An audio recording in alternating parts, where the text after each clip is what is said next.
In the peaceful and quiet world, Xianxia flew forward with a frown.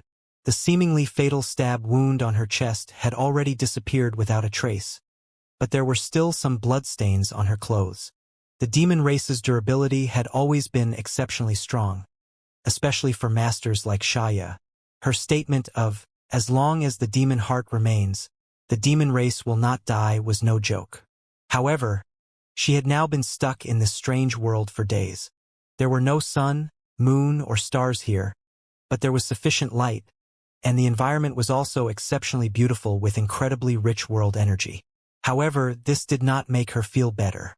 After she was attacked from behind by that despicable fellow named Shaman Nyo a few days ago, she inexplicably found herself in this beautiful world filled with the songs of birds and the scent of flowers.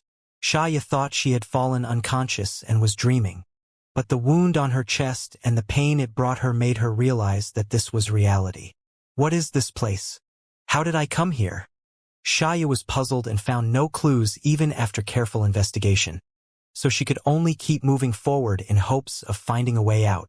Despite her strength as a demon king, though, she still could not find an exit after days of searching. This world was like an endless cage, and she was a beast trapped inside. No matter how hard she tried, she had no way to escape from this place. Xianxia was in an extremely bad mood now, and every time she thought of the bastard who stabbed her in the back, she would grind her teeth in fury. She could not understand how Shaman Nyo could betray her after drinking her demon heart blood, and how she could not even perceive his treacherous thoughts. Going by the standards of the demon clan, the aura of the Shaman Nyo was equivalent to demon great general, a whole great realm lower than her, a demon king, so how was it possible for him to resist her demon heart blood? There were too many things she could not understand. She found that she had suffered losses everywhere ever since she met that damnable fellow named Shaman Nyo a few days ago, and now, she did not even know where she was. Nevertheless, she had to report information about Shaman Nyo no matter what. This little bastard was so tricky that even she had suffered a huge loss at his hand. So the other demon kings needed to be warned to remain extremely cautious if they ever encountered him. While thinking so, Xianxia came to a halt and frowned slightly. She suddenly felt like she was being watched. This had never happened in the last few days, making it seem like she was the only sentient being in this world. Xianxia furrowed her delicate brow before sweeping her eyes around doubtfully. The next moment, though, anger and hatred erupted from her beautiful eyes as she charged at a figure quietly hovering in midair to her left, bellowing madly through gritted teeth. "Shaman Nyo!" Xianxia smiled back at her in a friendly manner and called out in a cheerful voice, "Good morning, Madam Demon King." "Good morning, my foot." Xianxia lost her temper and could not help cursing. She did not even know if it was morning or night in this damned place where there was no sun or moon. Of course, this was not the point. The point was that she was particularly triggered upon seeing her mortal enemy. Although her wound had healed, Xianxia could still clearly feel the aching pain in her demon heart at the sight of Shaman Nyo. The previous stab wound seemed to have torn open again, causing her extreme pain. Xianxia did not care much about her rudeness and just returned a smile to her. "It seems that I guessed correctly. Even if I really destroy your demon heart, you won't die. Are all demons so difficult to kill?" Xianxia's face turned cold and indifferent, not answering his question and instead asking, "What is this place? What do you want bringing me here?" "This place?" Xianxia looked up slightly, his gaze seemingly penetrating through the void, as if he could see the ends of the world before he turned back and opened his arms. "This is my world. Here, I control everything." Xianxia chuckled, thinking that Xianxia was talking nonsense. How dare a trivial demon great general weakling claim to control a world? Even Sir Demon Saints don't have such ability. "As for why I brought you here," Xianxia smiled gently, "of course it's to teach you a lesson." "Teach me a lesson?" Xianxia was stunned before she giggled pleasantly. "Interesting. This is the first time I've heard someone saying that to me." She had always been the one to say such words to others, so it was a new and refreshing experience to be in the opposite position for the first time. "You think I'm joking?" Xianxia looked at her seriously. Xianxia pursed her lips. "I just think you are too free and have nothing else to do." Xianxia shook his head lightly. You should be glad that you are still valuable in my eyes, otherwise you'd be a corpse already. Oh! Xianxia stroked her hair coquettishly, leisurely displaying her charms as she looked at Yang Kai with her mesmerizing eyes and asked, I wonder what value you think I have? Definitely not the kind of value you're thinking of. Yang Kai curled his lip. I already told you, I'm not interested in used goods, especially a piece of rotten meat like you that wild dogs would not even want to sniff. The flattery on Xianxia's face retracted in an instant and was replaced by a bone-chilling cold. Yang Kai's insults obviously touched her nerves and she found them wholly unacceptable. Xianxia opened her mouth and released a terrifying scream, causing an incomparably pure spiritual energy to ripple out violently, sending a huge impact rushing into Yang Kai's mind, while a soft whip suddenly appeared in her hand and she lashed towards him. Her movements seemed gentle, but they actually contained an incredible force. The attack of an angered demon king was truly extraordinary, even causing the surrounding world energy to ripple. Yang Kai, however, just stood still in place with a cynical smile on his face. Lifting his hand, he made a flicking motion with his thumb and middle finger, as if he were flicking away a mosquito. This casual act caused Xianxia to suffer a huge injury. Her lower abdomen caved in visibly as she was sent flying by a huge force, blood spewing from her mouth as she tumbled through the air uncontrollably. It took Xianxia quite some effort to stabilize herself, but when she did, the calm and composed look on her face had completely disappeared. Her eyes were now filled with panic as she stared at Yang Kai in shock, her beautiful eyes quivering violently. How is that possible? Just now, she was certain this bastard did not use any strength at all, but she was still sent flying with just a simple flick of his fingers. The force was also just right, enough to cause her pain and draw blood, but not damage her foundation. Did he have such a powerful ability? That should be impossible. Although she only fought Shaman Yo once, Xianxia knew his capabilities. He was undoubtedly strong, but his strength still had a limit. The scene just now befuddled her completely. Even the demon saint would not be able to achieve such a feat, so how was it possible for this foreign race demon great general? The blow that Xianxia just received was completely beyond her ability to understand. Forcing herself to calm down, she examined Yang Kai again, looking for clues that could answer her doubts. Yang Kai flicked his finger again at that moment, and Xianxia's face changed drastically. Completely by reflex, she pushed her demon chi madly, shielding herself from all angles.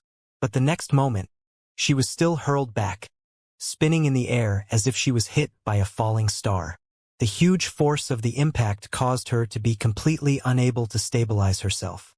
Xianxia gradually felt that the force weakened after she tumbled backwards for some distance, and after a huge effort, she managed to stop and stand firm once more. Hot, sweet liquid filled her mouth and dripped from her nose that she only recognized as blood when she reached out to touch it. Her forehead was also so numb that she could barely feel her head, as if her skull had been bashed in.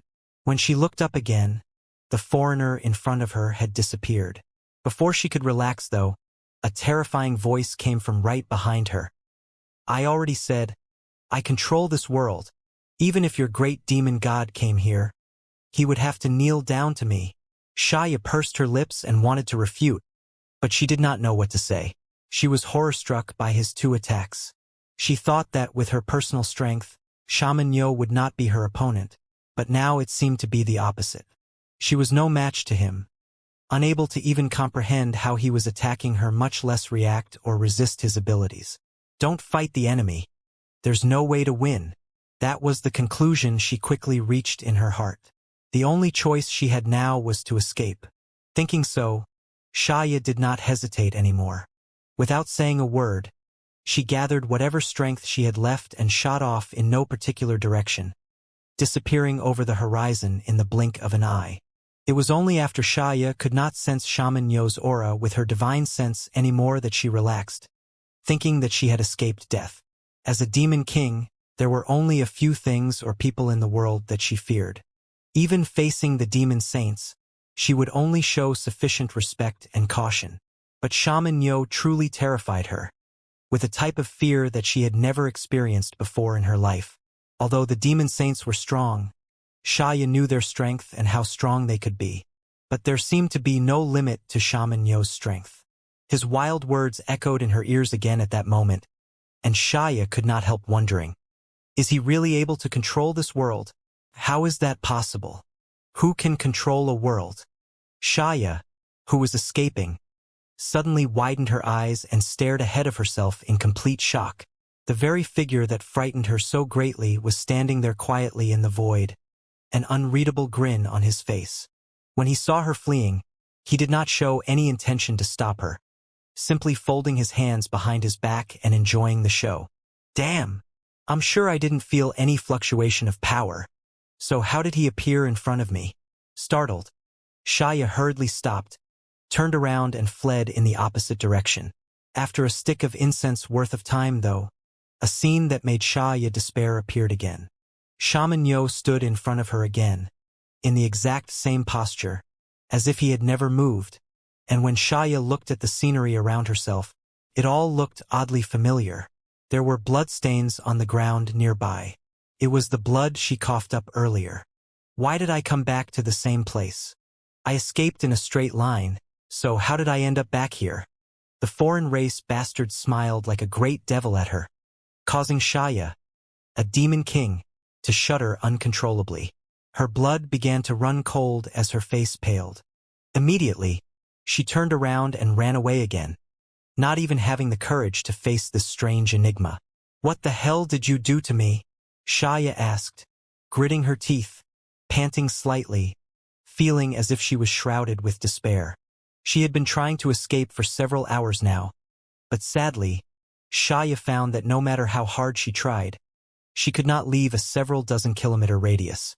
It was as if she was constantly running around in a big circle, and would always inexplicably run into this Shaman Yo again and again.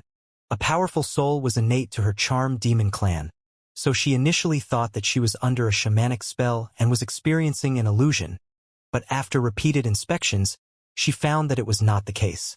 This was not an illusion, and she didn't feel any kind of abnormality in her surroundings, but she always returned to her starting point. This inexplicable encounter terrified her just as much as the inexplicable power Shaman Yo had shown before. Her eyes dimmed, as if it was covered by hopeless darkness. Frightened, she gave up the idea of running away, because several hours of effort made her understand that she simply could not. I told you before, I control this world. If I want you to live, you live, and if I want you to die, you die. When the words fell, Xianxia took a small step forward. Xianxia felt like that foot was stepping on her heart and opened her mouth to spit out a mouthful of blood. Hovering in midair, Xianxia walked towards her one step at a time. His expression was vague without the slightest emotion, and with each step, the aura around Xianxia's body weakened further, causing blood to spurt wildly from her mouth. It seemed that the whole world was against Xianxia, rejecting her existence, and vowed to not stop until she was crushed into dust. At the brink of death, Xianxia made the wisest choice she could. She suddenly fell on one knee, her expression extremely pious, and pleaded, "Sir, please spare my life. Xianxia is willing to pledge her life to you." She was a smart person, so it was not difficult to guess Shaman Yo's intentions here. Since the Shaman Yo did not covet her beautiful body and was also not in a hurry to kill her, then there was only one explanation for his actions. He wanted to subdue her. Therefore, Xianxia lowered her head immediately when she knew that she could not escape and could no longer resist. She did not have any unyielding pride. Rather, she would do anything to survive. This was the instinct of all beings. Xianxia stopped his pace and smiled slightly. Good! Only then did Xianxia felt that the ubiquitous pressure around her suddenly ease. Letting out a sigh of relief, she raised her head slightly to look at Xianxia with a face so beautiful that it was sufficient to drive any living man insane. She asked pitifully, "What does Sir need of me to prove myself?" Just how she wanted Xianxia to show his sincerity when he surrendered to her before. Now that she chose to abandon her dignity, she should naturally prove her loyalty. No one would be foolish enough to believe empty words. "Open your knowledge, see," Xianxia ordered. "Yes?" Xianxia hesitated for a moment, but in the end, she still lowered the defenses of her knowledge sea. All her secrets instantly became undefended and were available for Xianxia's access at will. Of course, if he had really done this, it may have caused Xianxia irreparable trauma, as one careless mistake would be enough to turn her insane. Xianxia, however, did not spy on those secrets and instead pushed his divine sense to leave a soul imprint in Xianxia's knowledge sea. Xianxia's tender body trembled as she felt an invisible link connecting her to this shaman Niu. It seemed that there was a rope tethering her to shaman Niu's hand. Inexplicably, she felt close to shaman Niu, and he no longer appeared as horrible as he did before. Xianxia knew how such soul secret techniques worked, of course, and her heart sank in the next moment when she quietly checked the strength of this soul imprint. She thought that with her own powerful soul, even if the other party had left a mark in her knowledge sea, she would still be able to find the opportunity to erase it and free herself. After all, Xianxia was just an existence equivalent to a demon great general. But Xianxia found that the soul imprint was as firm as a mountain, and would not budge at all, which extinguished any hope she previously had. You should know that I can sense every malicious thought you have. Xianxia looked at her with a smile. Xianxia's face flushed slightly and she raised her eyes tenderly and said, "Sir, I was wrong, and I will never dare to do it again. From now on, Xianxia will belong to Sir. Xianxia only hopes that Sir will show her mercy." Her infinite femininity and charming appearance dimmed the entire world's brilliance. Xianxia raised his hand, and Xianxia's complexion changed wildly as a piercing pain shot through her chest. She looked down to find a thumb-sized hole that went through her chest and out her back, spurting blood wildly. Xianxia's face suddenly paled. "The next time you dare to use a charm technique on me, this hole will open in your head," Xianxia said coldly and ruthlessly. "Yes," Xianxia replied with a solemn expression. Although even opening a hole in her head was not fatal for her, it would not be a good experience, so she immediately became obedient. Xianxia tilted his head at her and frowned. "You said that as long as the demon heart remains, the demon race will not die. Since the demon heart is your foundation, why didn't you die after I've destroyed it twice?" In the previous battle, Xianxia had ambushed her from behind and pierced through Xianxia's demon heart with his myriad sword, and just now, he had also pierced her demon heart with a flick of his finger. But other than looking a little weakened by his attack, Xianxia was not in any life-threatening danger. Xianxia replied, "I have 2 demon hearts, and if either one exists, I will not die." Xianxia raised his brow. "Is it the same for other demon race masters?" Xianxia answered obediently, "Most of them have multiple demon hearts, only a few have just one. If Sir wants to kill any existence at the Demon King realm or above, you must ensure that all their demon hearts are destroyed." She had just surrendered and was eager to prove herself, so she hid nothing regarding this piece of information. "N." Xianxia nodded and raised his hand again. Xianxia's expression changed like a conditional reflex, thinking that she must have accidentally angered Xianxia again, but soon realized that she was wrong. A delicate jade bottle suddenly floated towards her and fell to the ground lightly.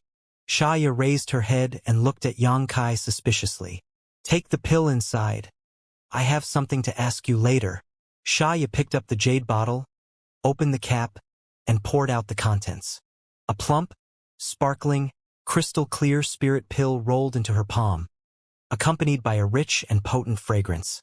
A desire to consume it was immediately born in her heart. She did not hesitate and swallowed the spirit pill. Xianxia immediately sat cross-legged in shock and adjusted her breathing silently. In less than a stick of incense worth of time, the injuries on her body had completely recovered. Even the hidden wounds and weakened aura she had suffered from before were greatly healed, and she had become completely rejuvenated. The vitality of the demon race was indeed strong, especially for Xianxia, who was a demon king, but her quick recovery this time was mainly due to that mysterious pill. Could this foreign race refine such a thing? According to Sir Shaman Niu, it's called a pill.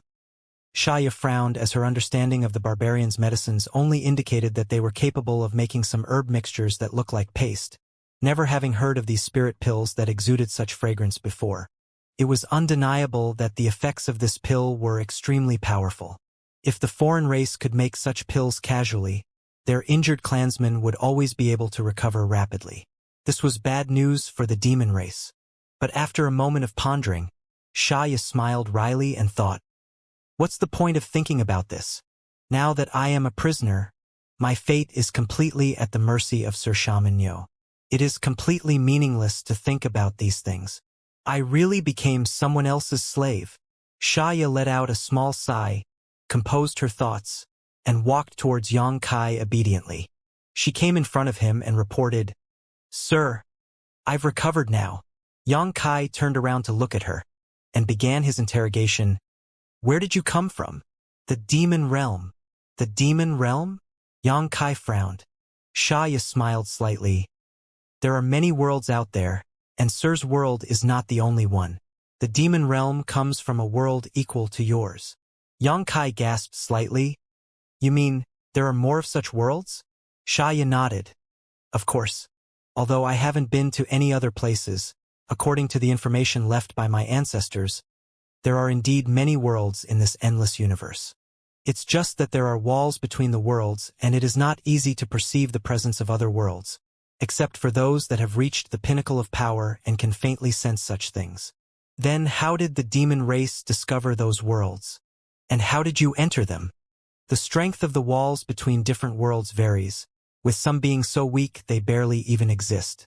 As long as you can find an entrance, you can enter and exit another world at will. On the other hand, the walls of some worlds are extremely strong, and only by paying an incredible price can one cross them. And, sir, the world barrier between this world and the demon realm is actually quite firm, so Sir Demon God had to personally take action to break through it." "Demon God?" Yang Kai's eyes narrowed. He had heard Xianxia mention these two words before, but Yang Kai always thought that this so-called demon god was an existence like the shaman gods and barbarian gods, a symbolic or spiritual pillar. But upon listening to Xianxia's information, it appeared this so-called demon god actually existed, and he had even acted to break the walls between the two worlds. This piece of information gave Yang Kai shivers as he wondered just how much power was needed to achieve such a feat. Even the famous 10 great emperors of the star boundary might not have such ability. Xianxia explained solemnly, "In the demon realm, only the strongest existence is qualified to become the demon god." "There are more than one of them?" Yang Kai's brow twitched furiously. "Of course." Xianxia looked at him strangely, baffled at why he would ask such a question. Yang Kai's face was somber when he returned from the sealed world bead. He learnt a lot of information about the demon race after having a chat with Xianxia, which made him realize that the demon race would not be easy to deal with. The demon race's 100 clans was not just a saying, but a reality, and each clan had its own innate divine abilities. For instance, the charm demons like Xianxia had the light of enchantment innate divine ability.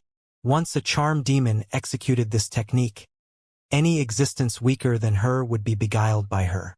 The minorly affected ones would be controlled and enslaved, while the severely affected would lose their minds and become walking corpses.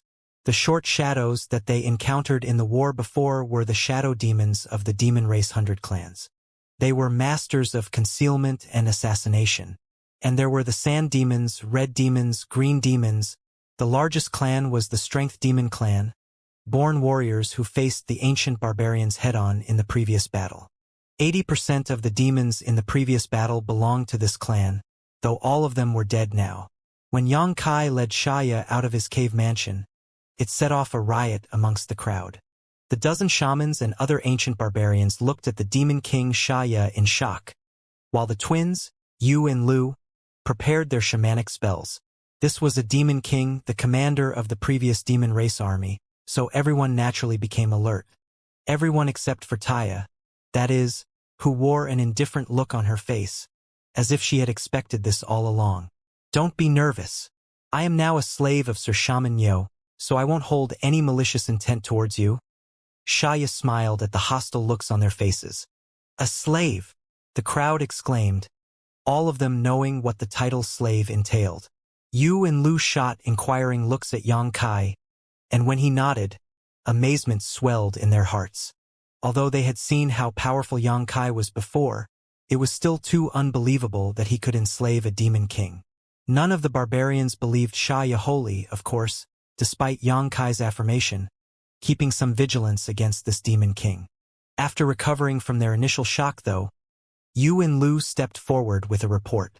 Having treated the demonized barbarians for a few days, many of them, the shamans, successfully purged their fellow brethren of demon chi, helping them to regain their senses. However, perhaps because they had been demonized for too long, more than half had their heads exploded and died in the process of treatment.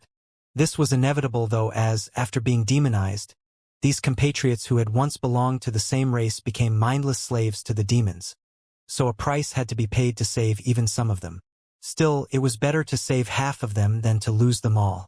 In the battle a few days ago, the Shaman Yo clan lost more than 200 soldiers, but now they had replenished their numbers all at once. However, the people that they saved still seemed quite weak and needed time to rest and recover. Yu and Lu were currently trying to find a more efficient treatment method. The use of the bloodlust spell to stimulate their demonized clansmen's blood chi, then the use of the purification spell to purge the expelled demon chi, was just a method that Yang Kai casually thought of before. Although it created some miraculous effects, there should be a better method. Yu and Lu were born in the Shaman Divine Temple and had broad knowledge of spells. Therefore, they were quite good at research and innovation. If they could find a more effective and efficient method, the casualty rate would be greatly reduced in future treatment. In addition, most of the captured demon beasts were tamed by the shamans with beast-taming spells. The twins wanted to pick some of the most powerful warriors from the Shaman Yo clan to form a land cavalry unit, but they did not dare to make a decision without Yang Kai's permission, so they only came to ask for advice now. Yang Kai naturally had no objections to this plan. Although the demon race was defeated overwhelmingly in the previous battle, Yang Kai was still amazed by their cavalry's prowess. Now that they had tamed these demon beasts, it was not a bad idea to set up one more cavalry unit for the Shaman Yo clan. If there was such a cavalry, they would be in the upper hand if they encountered the same kind of battle in the future. "Do you need my help?" Xianxia took the initiative to ask Yang Kai. She abandoned her pride and sought refuge with Yang Kai, even becoming his slave. As such, it was natural that she could not wait to show her usefulness. Seeing Yang Kai looking at her, Xianxia smiled faintly. "I am a demon king after all. If I am present, those demon beasts would not dare to rebel. I also know more effective methods to tame and control them." "Good. Go and help." Yang Kai nodded. Yu and Lu did not trust Xianxia, but they couldn't disobey Yang Kai's orders, so they could only leave with Xianxia to look for suitable candidates from their group for the cavalry. The next few days were uneventful as the Shaman Yo clan continued to recuperate and prepare for the next battle. Their first victory greatly boosted their morale and confidence, allowing them to realize that the demon clan that destroyed 4 barbarian clans was not the indestructible and immortal force they had imagined it to be. They too could bleed and die, and they could also feel fear while facing strong enemies. The air of mystery and fear surrounding the demon clan vanished all at once. The unknown was always frightening. However, when one learnt about his opponents, he could place himself in a good position during the encounter and unleash the full potential of his ability. The previous battle had familiarized the ancient barbarians with the demon clan, allowing them to stand on equal ground in battle. Xianxia was also worthy of being a demon king as she displayed impressive skills. In just a few days, she had already become completely familiar with the Shaman Yo clan. Even the dozen shamans were no longer vigilant towards her, including the twins Yu and Lu. Although Yang Kai did not deliberately observe her actions, he could still sense her situation through the soul imprint he left on her. Xianxia never used her light of enchantment, instead moving the dozen shamans with sincerity and patience, slowly mixing with them until now they had all accepted her existence. With her help, the several dozen captured demon beasts successfully became the mounts of the clansmen, forming a superb cavalry. As expected, demon chi constantly overflowed from the bodies of the demon beasts, so the ancient barbarians dared not simply touch them. Only after gaining a certain resistance against demon chi by stimulating their blood chi could they gradually become familiar with riding techniques and mounted combat. 5 days later, Yang Kai summoned Xianxia to his new cave mansion. "What's your order, sir?" Xianxia still looked notably dignified and beautiful when she put down her coquettish image. After being warned by Yang Kai in the sealed world bead a few days ago, She dared not use her charms on her master anymore. Every time she faced Yang Kai, she would behave like an untouched virgin. But of course, there was no change in her revealing attire. The reason why she could blend in with the Shaman Yo clan so quickly also had something to do with her openly revealed beauty. A good majority of the dozen shamans were men, and men always liked beauties. You mentioned before that there were other strongholds of the demon race around here, didn't you? Yang Kai looked up at her. Xianxia nodded. Yes, now that the demon saints are recuperating, the demon race decided to halt its advance. Now, everyone is scattered in various places to form a defense line and prevent your barbarian race from moving forward. Where is the nearest camp? 500 kilometers away. Xianxia vaguely understood Yang Kai's meaning and smiled faintly. Do you want me to lead the way and attack them? And that won't be a problem as no demon king is overseeing that stronghold, only a demon great general as well as 1,000 subordinates. With our current strength, we can just butcher them at will. She was a demon king, but she used the word we without any reservations at all, as if she had really become an ancient barbarian. We're not going to attack them. Xianxia was stunned and looked at Yang Kai, surprised. Yang Kai grinned. We'll let them come to us. Xianxia immediately understood Yang Kai's plan. You should be able to contact them, right? Yang Kai looked up and asked. Xianxia nodded. We demons do have methods to contact one another. Then go and arrange it. I don't need to tell you what to do, do I? Xianxia smiled and declared. This queen has reached a critical juncture in her cultivation and has no time to spare for other matters. But a foreign race army is now trying to attack her base. Immediately send support after receiving this news. Very good. Yang Kai nodded with satisfaction and waved his hand. Go! Xianxia bowed and left. A short time later, Xianxia stood midair outside the cave as a dark demon chi suddenly flowed out of her body and quickly condensed into a black crow. The black crow flapped its wings, flew in a certain direction, and disappeared in the blink of an eye. When Xianxia turned around, she saw a girl standing there quietly, staring at her. Although she did not make any accusations, Xianxia could not help feeling a sense of guilt, as if she had just delivered some kind of secret message that did not favor the barbarians. Xianxia had a deep impression of this girl, because in the battle a few days ago, she showed a set of extremely exquisite assassination skills that even the most powerful shadow demon under her command could not achieve. This girl seemed to be called Taya. Xianxia had some contact with the dozen other shamans and got familiar with them, but as for this mysterious Taya, Xianxia had only seen her face a few times and never spoke with her. Since it was not easy to meet this girl, Xianxia naturally did not want to let go of this opportunity to get closer and smiled winningly. Hello. Taya continued to stare at her quietly and did not show any intention to reply, acting like a delicate puppet. Xianxia inexplicably felt a little fearful of this girl for some unknown reason, and all of a sudden, she felt it might be better to not get close to her anymore. As such, she quickly explained, Just now, Sir ordered me to send a message to the nearby demons and lure them into our trap. Taya still stared at her with that kind of indifferent look. Feeling uncomfortable, Xianxia forced a smile and said, I'm going to report on completion of the task. As she spoke, she walked past Taya. After taking more than 10 steps though, Xianxia looked back nervously, but to her shock, no one was behind her. The girl named Taya came and went like the wind, and even as a demon king, Xianxia had not noticed any trace of her moving. Xianxia suppressed a shiver and secretly decided never to stay in the same room with her alone again. The sense of crisis Taya gave her was too strong, something Xianxia never even felt when facing Sir Shaman Yo. After Xianxia reported the completion of her task, Yang Kai immediately summoned the shamans and the captains of each army unit. The Shaman Yo clan originally had 12 units, including 10 standard units, the elite guard, and the aerial cavalry. Now that an additional cavalry group was added, who was appointed as the cavalry captain. As of now, the Shaman Yo clan had 13 units in total. After briefing them, the shamans and the 13 captains excitedly got to work.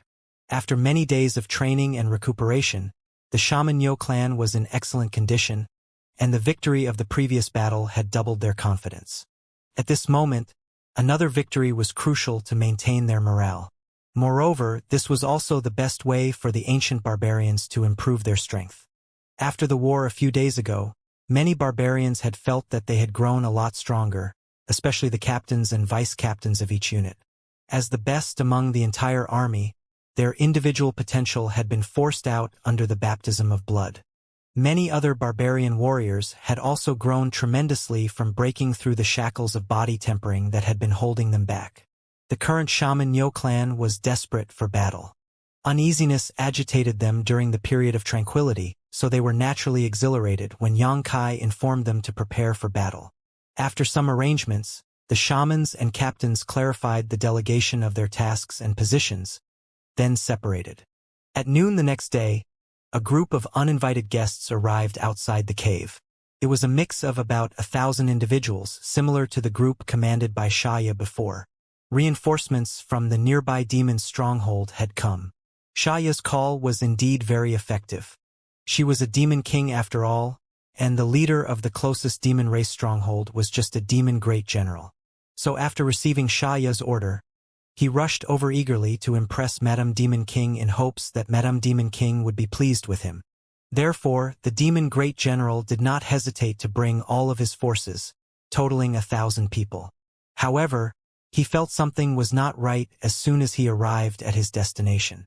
It was mentioned in the orders of Madame Demon King that a foreign race attack had occurred during her cultivation, and she could not afford to be distracted.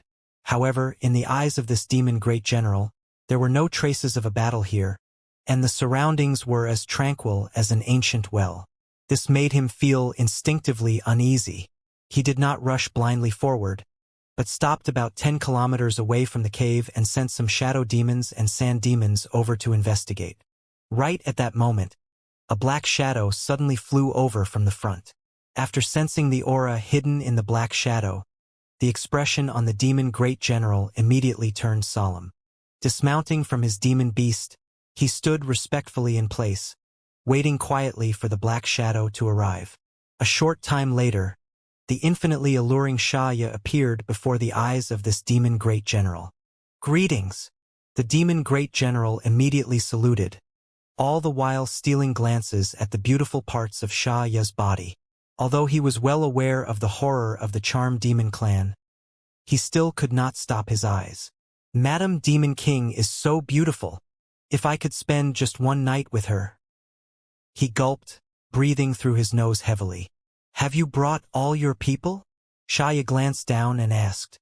"Yes, I have brought everyone at my disposal." The demon great general responded respectfully, while also showing a hint of curiosity. "Madam, didn't your message say that the foreign race was invading?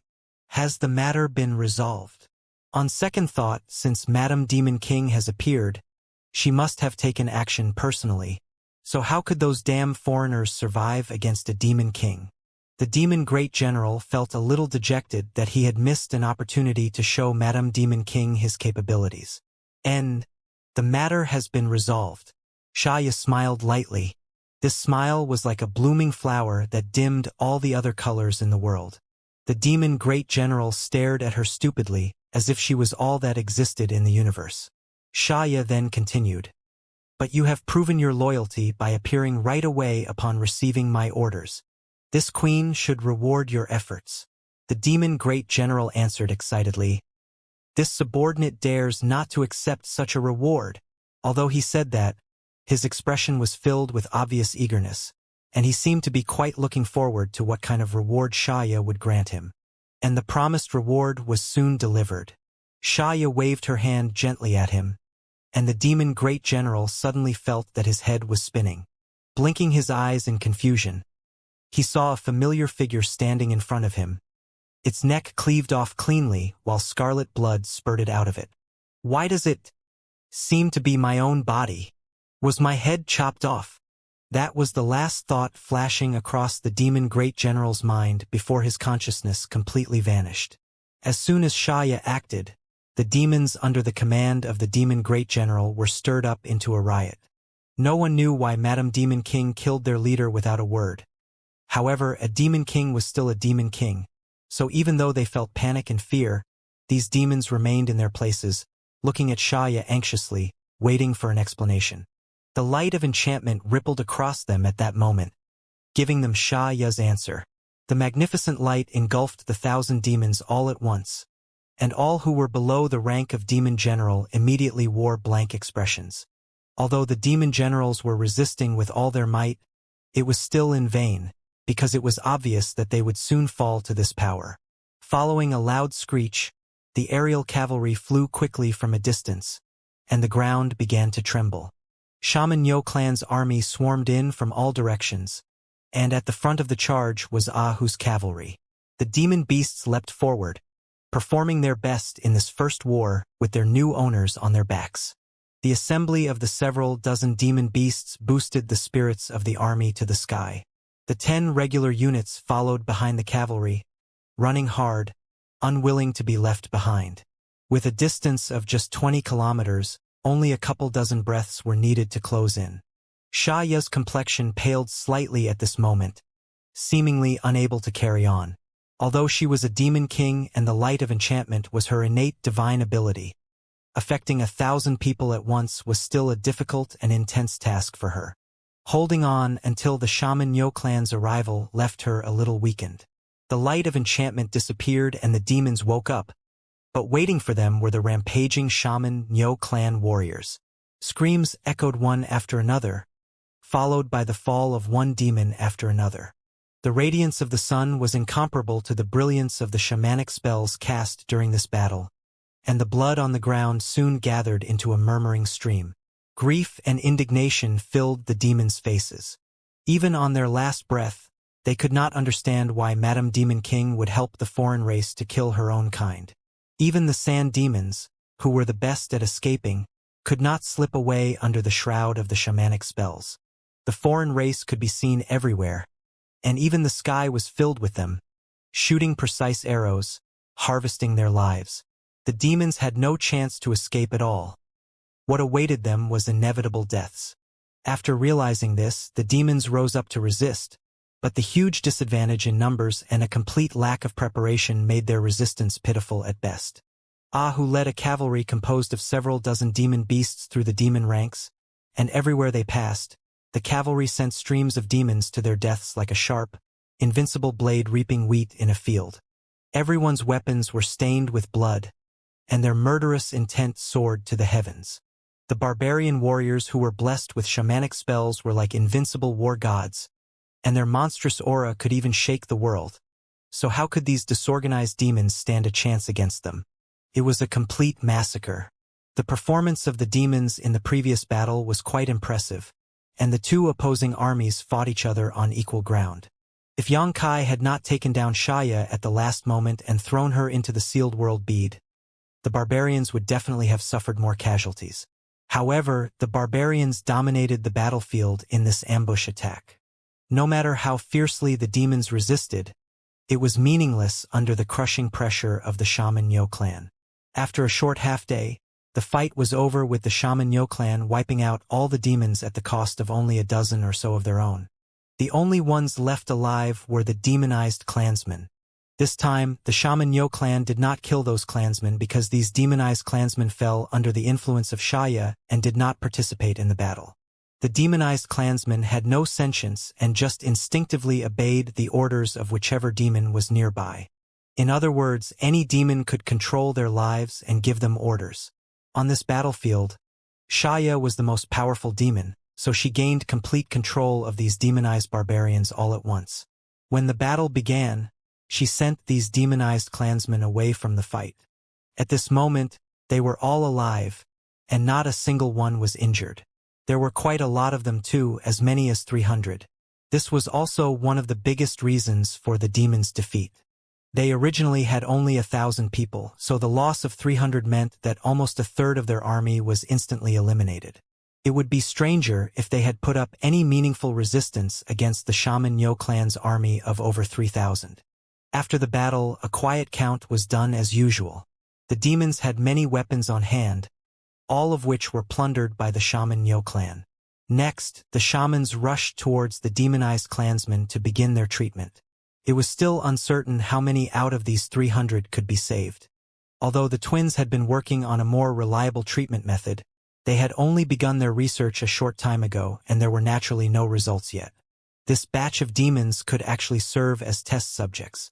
With the help of Xianxia's deterrence, these demonized clansmen would not resist, which provided the twins more research opportunities. All the while during the battle, although Yangkai did not show up, and even Taya did not take any actions, the Shaman Yo clan still won a great victory at a minimal cost. Although this was expected, everyone was still unavoidably excited. They were now looking forward to more battles and hoped that they could kill more demons, eventually driving the enemy from their homeland. Outside the cave, different scales of battles broke out from time to time. Xianxia played the role of a traitor perfectly. She baited all the demon great generals within a 10,000-kilometer radius to this place, together with their corresponding subordinates. Every demon group that rushed here for the purpose of rescue was wiped out mercilessly by the Shaman Yo clan without exception. A 3-month period of such battles had greatly promoted the growth of the clansmen in the Shaman Yo clan, not to mention the warriors who broke through their own shackles one by one under the baptism of blood, becoming true warriors. Even many of the dozen shaman warriors and shaman apprentices had unknowingly broken through their respective bottlenecks and been promoted to a higher realm. Other than Yu and Lu, there were 2 newly promoted shaman masters in the Shaman Yo clan, strengthening the power of the shamanic spells that blessed the whole army. The increase in the number of the army was also extremely obvious. At the beginning, there were only 3,000 clansmen in the Shaman Yo clan. But 3 months later, the Shaman Yo clan had grown to 5,000 in number, almost twice its original size. The additional 2,000 clansmen were the captured clansmen that had been rescued in the battles. After they were purged of demon chi and regained their intelligence, they all joined the Shaman Yo clan without hesitation and played a vital role in the following battles. In the past 3 months, the Shaman Yo clan had participated in more than a dozen battles, slaughtered at least 10,000 enemies, and killed more than a dozen demon great generals. This was a glorious achievement. They could confidently say that no other army of a shaman grandmaster in the entire barbarian race had achieved such a splendid record. After all, demon great generals were basically equally strong as shaman grandmasters. If other shaman grandmasters wanted to kill a demon great general, they would need to have the determination to sacrifice themselves and their army to achieve it. But the Shaman Yo clan was different. The leader of each baited demon clan group died the moment they met Xianxia, and their respective subordinates would be thrown into chaos, ultimately being crushed mercilessly by the Shaman Yo clan that charged at them from all directions. After 3 months, not a single demon could be seen within a 10,000-kilometer radius. Xianxia's efforts were also recognized by all the barbarians. Although she still had the identity of a demon, everyone knew that she was on their side. In fact, the battles in these 3 months were basically led by Xianxia with the help of the twins, Yu and Lu. As for the commander of the Shaman Yo clan, Sir Shaman Yo, he had not appeared for the whole 3 months and just stayed in his own cave. Whenever a shaman wanted to meet Yangkai, he would be stopped by Xianxia, or even by Yu and Lu. If Xianxia had not been committed to luring and killing the enemy and stood firmly on their side, perhaps everyone would think that it was actually Yangkai being controlled by Xianxia. One day after the initial 3 months, the shamans and Xianxia were having a meeting and discussing what to do next when suddenly, Xianxia looked back as if she sensed something, then bowed down and said, "Sir!" All the shamans also looked up and saw Yangkai, who seemingly appeared out of nowhere, and hurriedly got up and saluted too. Yangkai waved his hand. "Pass down the order. Prepare to depart tomorrow." "Depart?" He was slightly stunned. "Sir, are we going somewhere else?"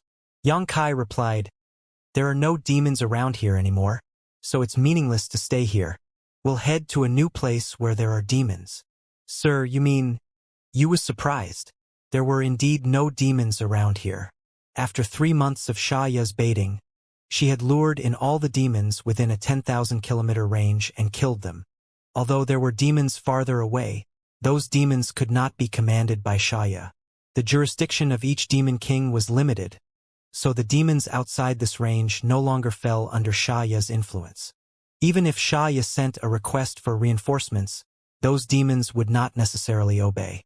They were also discussing whether it was time to move to another location, but no one could make a decision because Yangkai was not present. Unexpectedly, Yang Kai showed up at this critical moment and made such a declaration. Yang Kai smiled. Although I've been cultivating this whole time, I'm still aware of what has been happening outside. While talking, he glanced at Xianxia. She was branded by his soul imprint and became his slave, so Yang Kai could easily pry into Xianxia's mind from time to time. As such, he was naturally well aware of the current situation. Then I'll pass down the order now.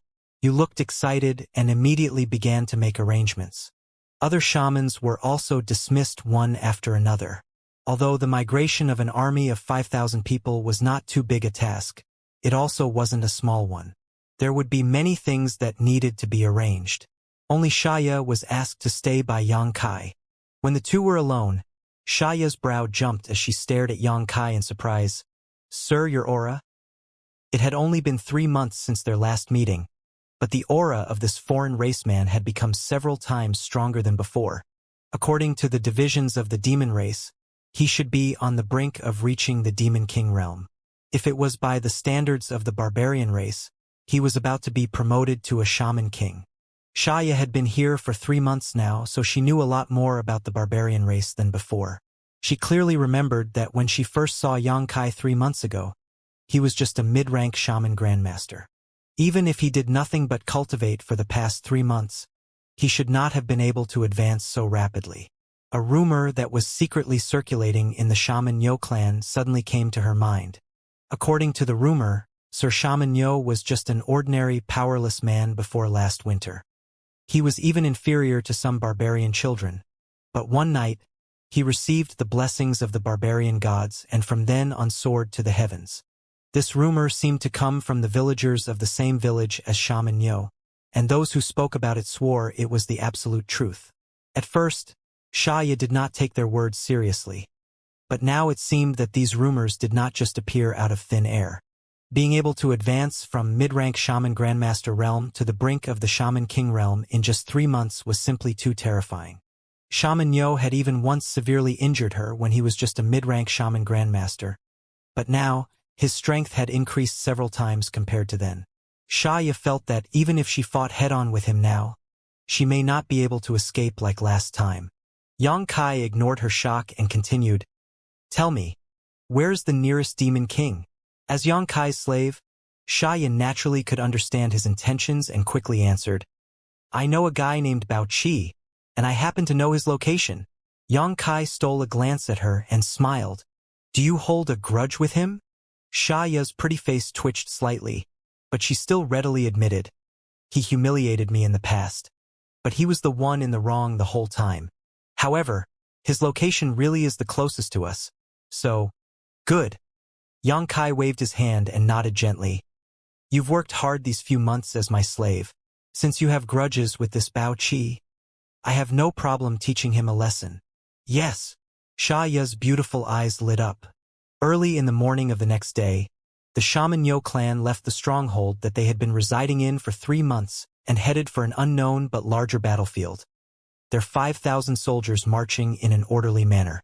After 3 months of battle, the barbarians learnt much about coordination and discipline. Fighting bravely was not the key point in a large-scale battle. Only by banding together, supporting one another, and trusting their comrades, could they hope to achieve victory. The aerial cavalry went ahead to investigate the situation and relay information back to the army. Meanwhile, the group of 5,000 continued to advance, not encountering any interception from the demon clan. With the help of Xianxia in recent months, all the surrounding demons had been wiped out, and even if there were any survivors, they couldn't even harm Shaman Yo's army, let alone block their way. Half a month later, the Shaman Yo clan came to a halt in a jungle, utilizing the tall trees and dense grass to conceal their presence. Xianxia pointed at the front and mentioned, "Sir, there is a city of your barbarian race in that direction. That's where Bao Qi has set up his base." Yang Kai nodded before asking curiously, "You live in a cave while he lives in a city, but both of you are demon kings. Why is the treatment somewhat different?" Xianxia was a little embarrassed and replied, "Bao Qi is stronger than me. In terms of your barbarian race's rankings, I should be a low-rank shaman king, while Bao Qi is a mid-rank shaman king." "What clan is Bao Qi from?" Yang Kai asked. Xiaoya's face turned solemn. The Blood Demon Clan. So you must be careful not to get wounded by him in battle. Any wound is enough for him to use his innate divine ability to its full potential to drain your blood to death. I'll remember that. Yang Kai nodded slightly, and looking into the distance he continued, We'll rest for half a day, then begin at night. Xiaoya received the order and left. Guessing Yang Kai's intention, she felt a little uneasy. Although her master's aura was close to Shaman King and his true strength could not be judged by his realm alone, she did not know whether he could win against Bao Qi. He was a blood demon after all. But now, as a slave, it was useless for her to think too much. No matter what decision Yang Kai made, she could not disobey it and did not even dare question him in her heart. Therefore, she could only find a place to adjust herself to her peak. Time passed quickly, and when night fell, Xiaoya suddenly opened her eyes, looking over in a certain direction, and then walked out without saying a word. Yang Kai stood a few kilometers away, waiting for her. After seeing her coming, he gently nodded his head. From now on, I'm your slave. Be careful not to expose any clues. Xiaoya smiled confidently. Acting is also a skill of we charm demons. Don't worry, little boy. Elder sister will treat you well. She put away her respectful face and giggled, changing back to the way when Yang Kai first saw her. Yang Kai did not care about her verbal offense and nodded slightly, following behind her with his head lowered, like a real slave. In the sky over the crude city of the ancient barbarian race, a pure black chi flashed like lightning, breaking through its many defenses and rushing past the perimeter in the blink of an eye. Alarmed, the demons in the city gathered from all directions. They appeared nearby one after another, staring at the two figures shrouded in black chi with vigilance and fear. One of them had a graceful figure and vigorous aura. She was definitely a demon king. This caused the other demons around to not dare to simply approach them. Xiaoya looked around and let out a burst of silver bell-like laughter, mixed with an innate charm that nobody could guard against. Many of the demons present quickly retreated and kept a distance from her. They obviously knew of the horror of the Charm Demon clan. Only those demon great generals with high strength dared to remain in place, but all of them were exerting significant effort to maintain their sobriety. Yang Kai kept silent behind Xiaoya, barely attracting anyone's attention. Slut! How dare you invade this king's territory? A thunderous voice suddenly came from the palace in the center of the city.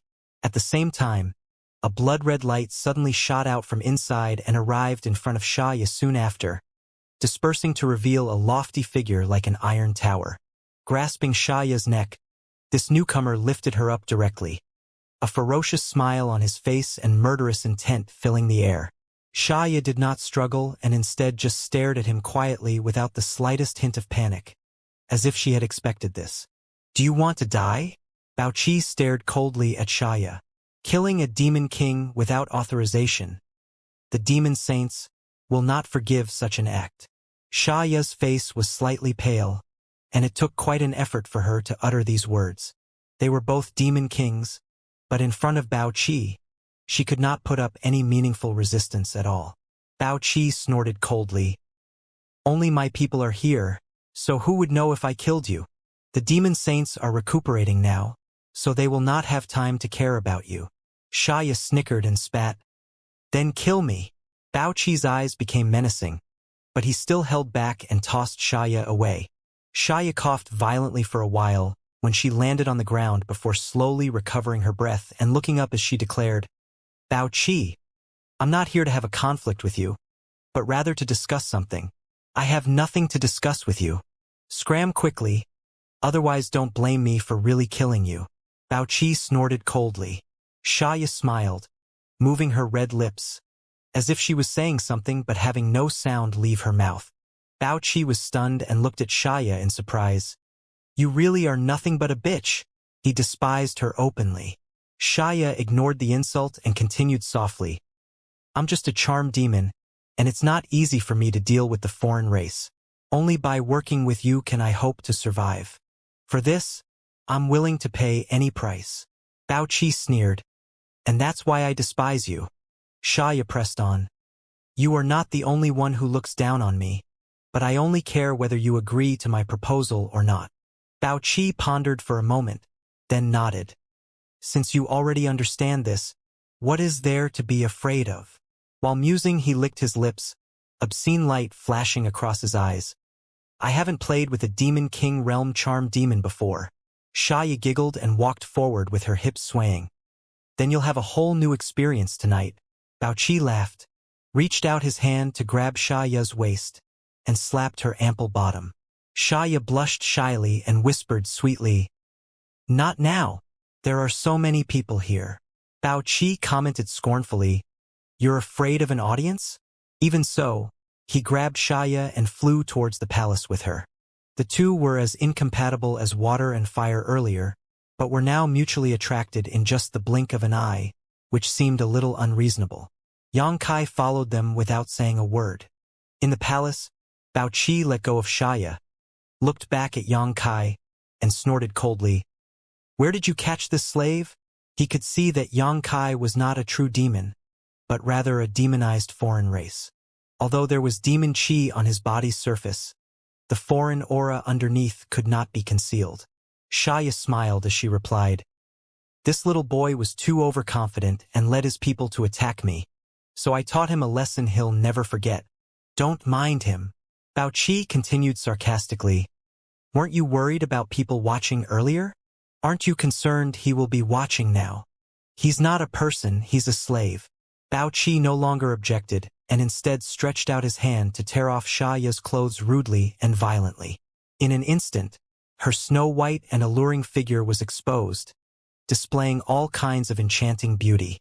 Xianxia moaned softly, as if blaming Bao Qi for his barbarism, but her beautiful eyes were full of seduction, completely drawing him into her allurement.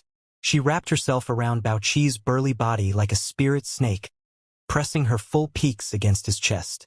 Following a sneer, Bao Qi grabbed Xianxia's seemingly boneless body tightly with one hand as if trying to meld her into his chest, while his other hand began to roam around freely.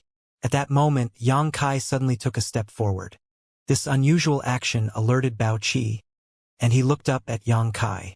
The first thing he saw was a golden light in the foreigner's left eye.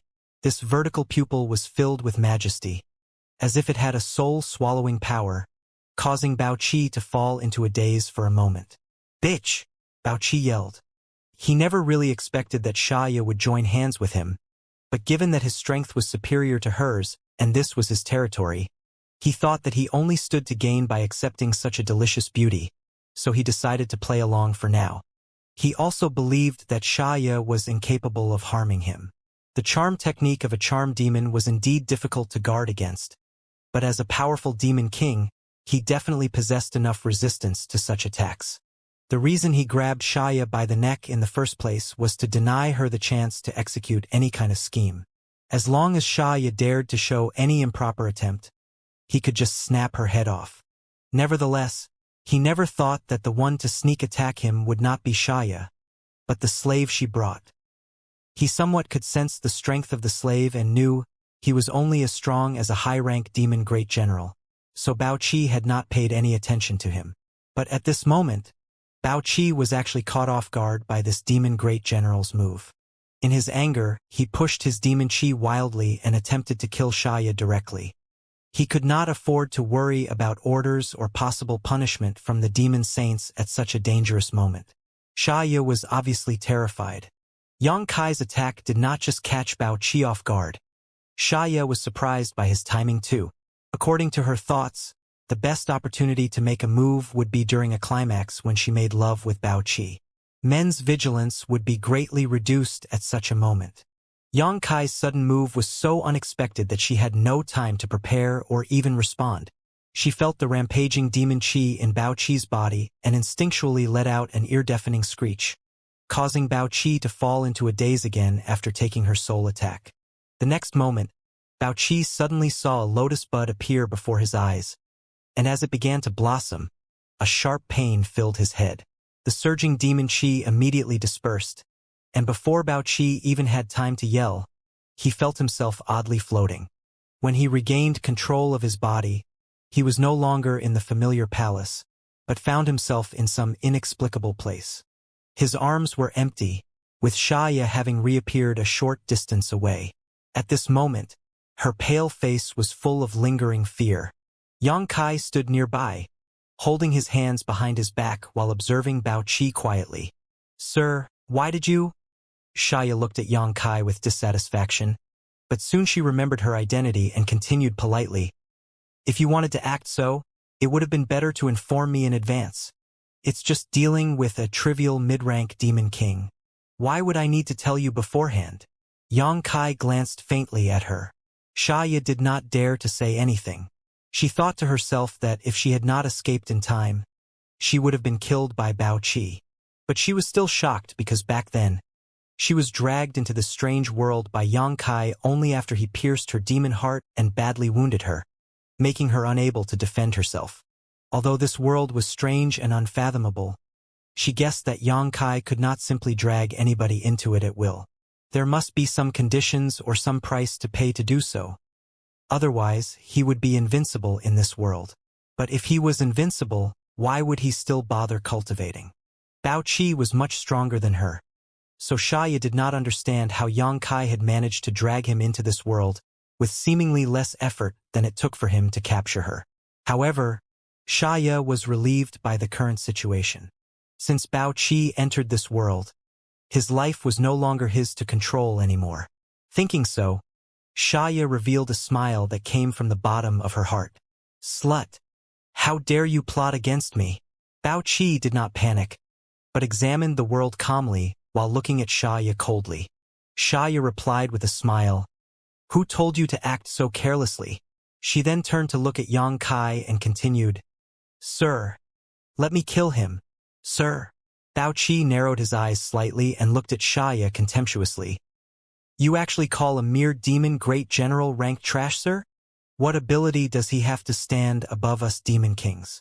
"Xianxia, you really are a disgrace." Xianxia smiled. "You can't imagine the power of Sir." Bao Qi shook his head. "You don't deserve the status of demon king." Although his face was calm, Bao Qi was actually shocked in his heart. Previously, he thought that Xianxia was the master while this foreigner was the servant, but it now seemed things were opposite to his expectations. He wondered what kind of tricks this demon great general possessed that allowed him to subdue a demon king. But upon further thought, Bao Qi realized that this foreigner's ability really was mysterious. He failed to guard himself against the two soul secret techniques of the scrawny man and was then dragged into this damned place by him. "Put on your clothes first." Xianxia glanced at Xianxia. "Yes." Xianxia obeyed his order and quickly took out a brand new set of clothes. Although much of her skin was still showing even after getting dressed, it was much better than her being completely naked.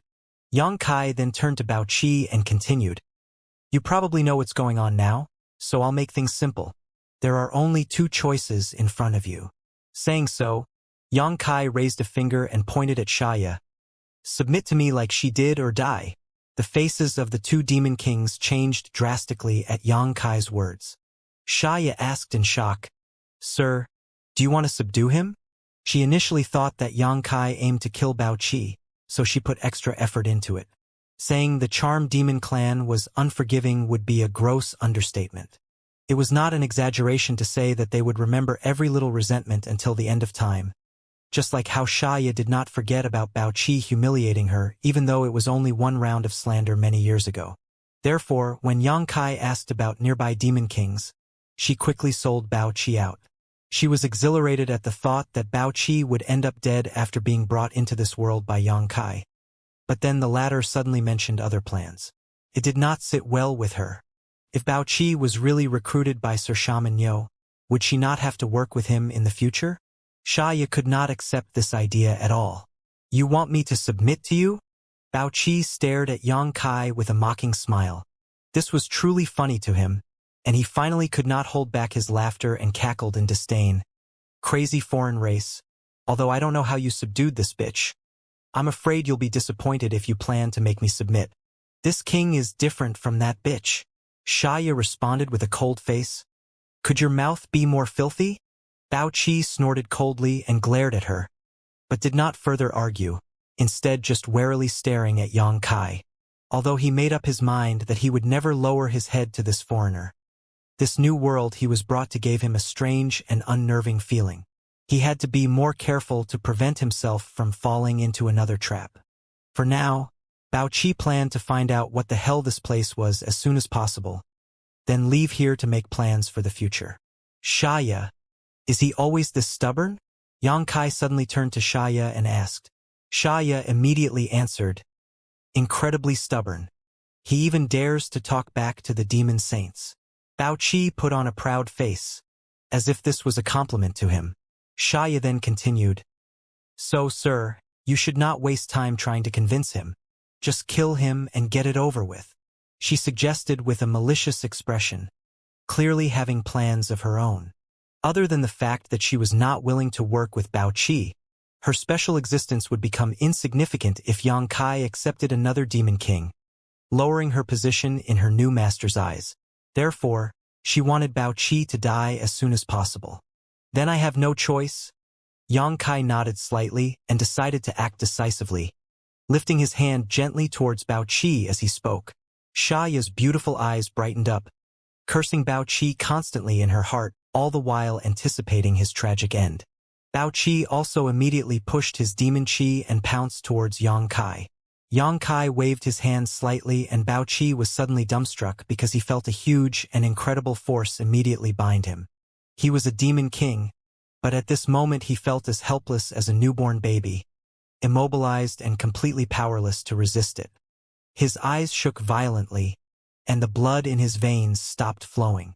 Even the demon qi that he had condensed was suppressed inside his body by the invisible force. Bao Qi had never encountered such a situation since he began to cultivate and could not help feeling bewildered. Xianxia laughed loudly. Our sir controls all here. Even a demon saint would not be his opponent here, let alone you.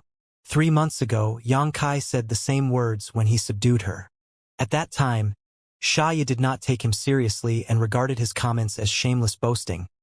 But facts proved that he really had the power to control everything in this strange world. And now, she repeated the same words to Bao Qi as she gloated over his misfortune. Bao Qi's face turned ugly. He was obviously struggling to resist, but in front of the power of a world, a demon king's resistance was equivalent to an ant trying to shake a tree, completely in vain. The color of Yang Kai's left eye changed again, and golden light flashed. He looked into Bao Qi's eyes, pushing his spiritual energy wildly and destroying his soul defenses without any difficulty.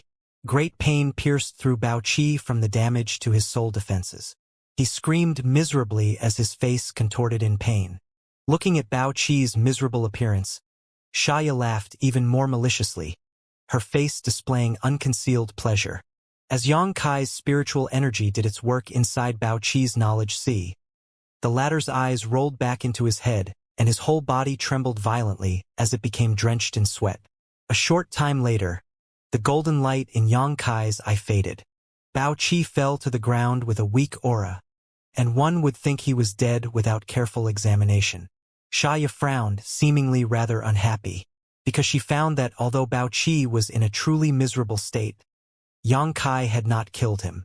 Instead, it seemed Yang Kai had implanted a soul imprint into Bao Qi's knowledge sea, similar to what he did with her back then. However, she had willingly opened up her knowledge sea at that time, while Bao Qi was forced to accept this branding instead. The treatment was quite different, but in the end, the result was the same. It seemed that she really had to work with Bao Qi in the future, a thought that caused Xianxia to purse her lips unhappily. After waiting for a long time, Bao Qi slowly got up from the ground and looked up at Yang Kai with a complicated expression. As a demon king, he was actually subdued by an existence equivalent to a demon great general, and then marked with a soul imprint in his knowledge sea. Bao Qi could even feel that this soul imprint could control whether he lived or died. Previously, he was still laughing at Xianxia for being a traitor and a lowly slut, but he did not expect himself to wind up in the same situation as her so soon. Yang Kai looked at him and declared faintly, "If you're unhappy, you're free to kill yourself." Bao Qi's eyes flickered, but there was no impulse to commit suicide. It was not easy for him to reach the Demon King realm, so why would he want to die? Although some people in the world would rather die than surrender, Bao Qi was not one of them. Very good. The corner of Yang Kai's mouth curved into an inconspicuous smile. Then from now on, you will serve me. Xianxia's grimace deepened. With great difficulty, Bao Qi asked, Sir, what can I do for you? For the first time, he called a man whose strength was inferior to his own sir. Bao Qi could not help feeling a little awkward and tried to keep his back as straight as possible when asking to preserve his remaining dignity. Eat this first. Yang Kai threw a jade bottle to him. Xianxia's beautiful eyes suddenly lit up. Bao Qi caught the bottle quickly and asked with some doubt, What's this? Xianxia snorted. If Sir wants you to eat it, you just eat it. Why do you have to ask so much nonsense? You can give it to me if you don't want it. Xianxia never forgot the taste of the spirit pill ever since the last time she obtained one from Yang Kai. Before that, she never thought that anything like that could possibly exist. It was funny that Bao Qi did not know how extraordinary this pill was and instead seemed vigilant and afraid that it was a poison. Why would Sir want to poison him when he already controlled his life with the soul imprint in his soul? After hearing what she said, Bao Qi immediately realized that this was a good thing, and after a sneer, he opened the cap and directly stuffed the spirit pill inside into his mouth without even looking at it. The next moment, a look of shock appeared on his face and he immediately sat down cross-legged. The pain displayed on his face caused by the trauma to his soul was immediately greatly relieved and a delighted expression soon filled his face. Xianxia looked disappointed and turned to look at Yang Kai with a longing face. At that moment, a jade bottle was tossed towards her. Xianxia caught it with pleasant surprise and smiled widely. Many thanks for your reward, sir. Xianxia will work harder. Half an hour later, Bao Qi opened his eyes, his face still covered in shock as he realized he had just taken some kind of treasure that had a very powerful healing effect, one that almost completely repaired the damage to his soul. Although he was not fully recovered, the damage that remained would not hinder him in any notable way. He only needed to rest for a month or two to fully recover, and there would be no drawbacks that would affect his future. What the hell was that?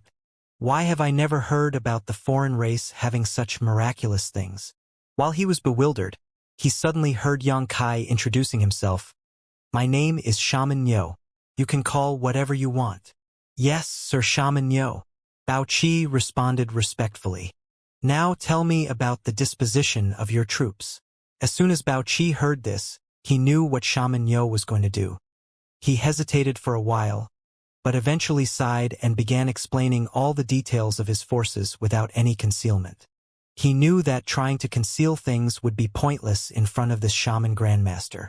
After listening, Yang Kai frowned. There are a lot of people. Bao Qi had about 7,000 people under his command, which exceeded the current number in the Shaman Yo clan and was more than double the manpower controlled by Xianxia previously. After 3 months of recruitment, Shaman Yo clan had only managed to gather a force of 5,000 people. Facing such a huge number, even with the blessings of shamanic spells, it would be inevitable for large numbers of casualties to appear in the Shaman Yo clan during a head-on clash. In a war involving more than 10,000 people, it was simply impossible to avoid casualties. After pondering for a while, Yang Kai continued, Listen, this is what you will do when I send you out of this place.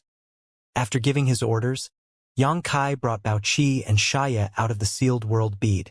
In the room, Xianxia looked at Bao Qi with a sneer. Don't screw up, otherwise your end will be miserable. As the first demon king to take refuge under Yang Kai, although Xianxia was not as strong as Bao Qi, her performance was strong enough to maintain her unique position in Yang Kai's heart. If Xianxia had spoken like this to him before, Bao Qi would certainly quarrel with her or even start a fight. But now he was in a bad mood and did not want to mess with her. He just nodded his head gently and stated, Don't worry, sir. Good. Then I'll wait for the good news. Yang Kai signaled Xianxia.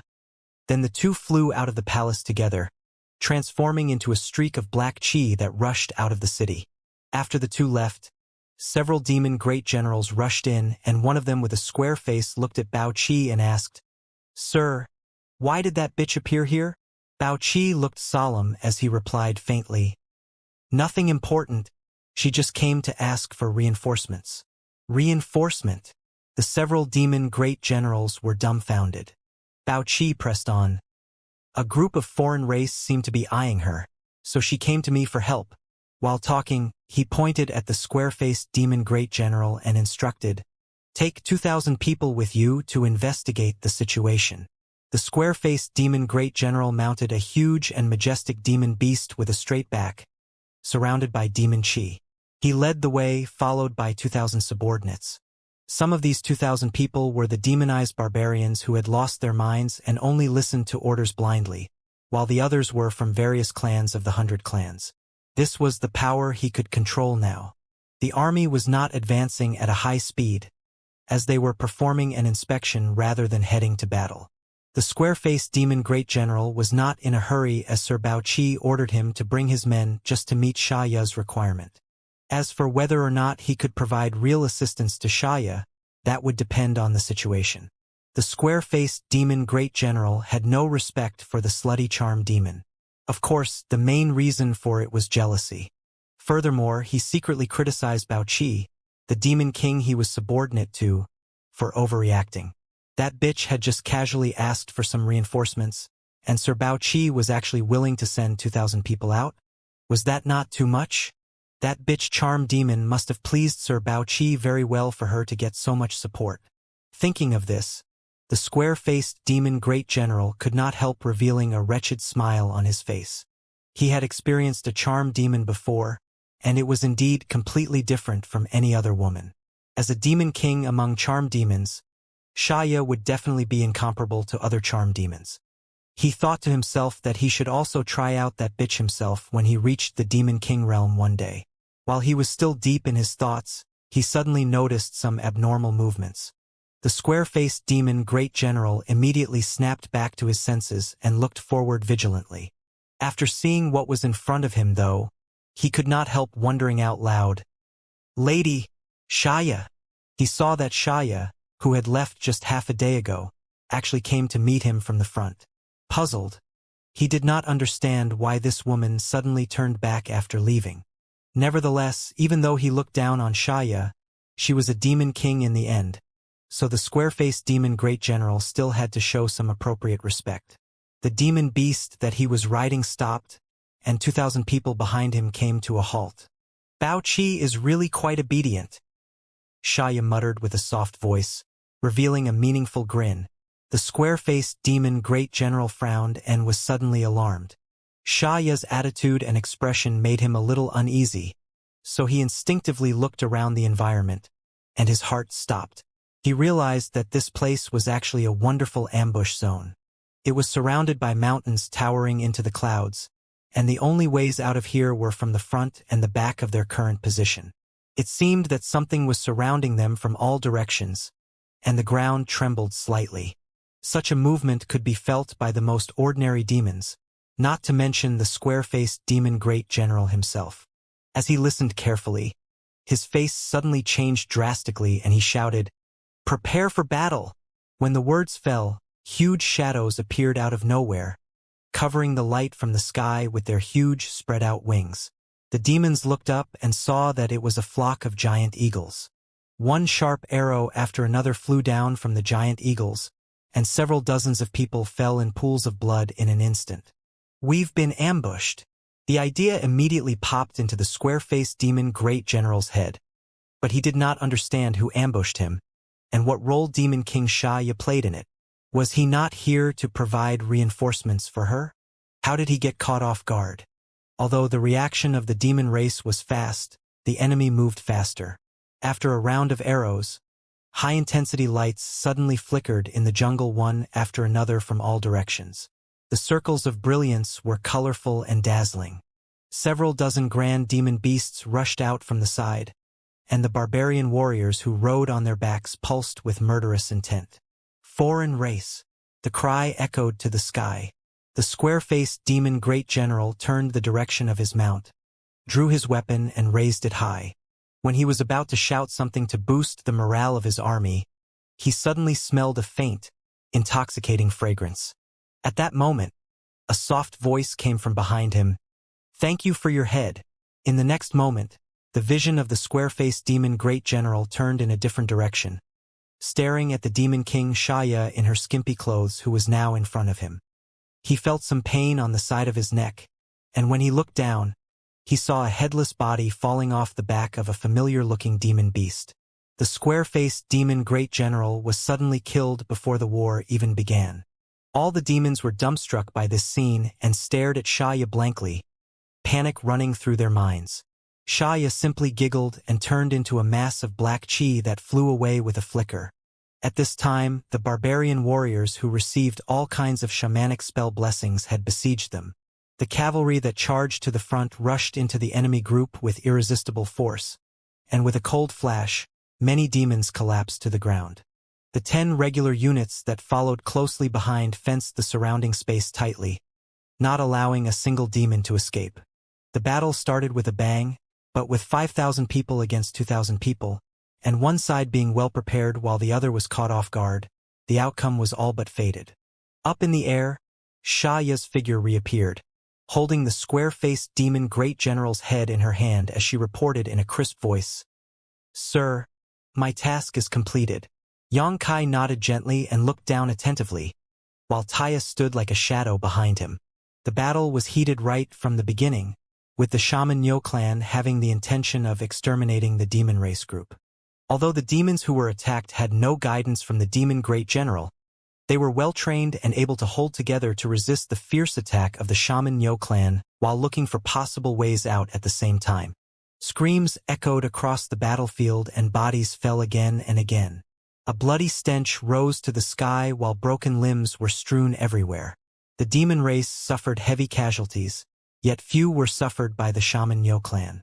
After 3 months of continuous fighting, the Shaman Yo clan became familiar with war and learned to cooperate with and support each other. Although they had the upper hand in terrain and number of people, no one was rushing in recklessly. They slowly nibbled the defense line of the demon race step by step, and gradually wore them down.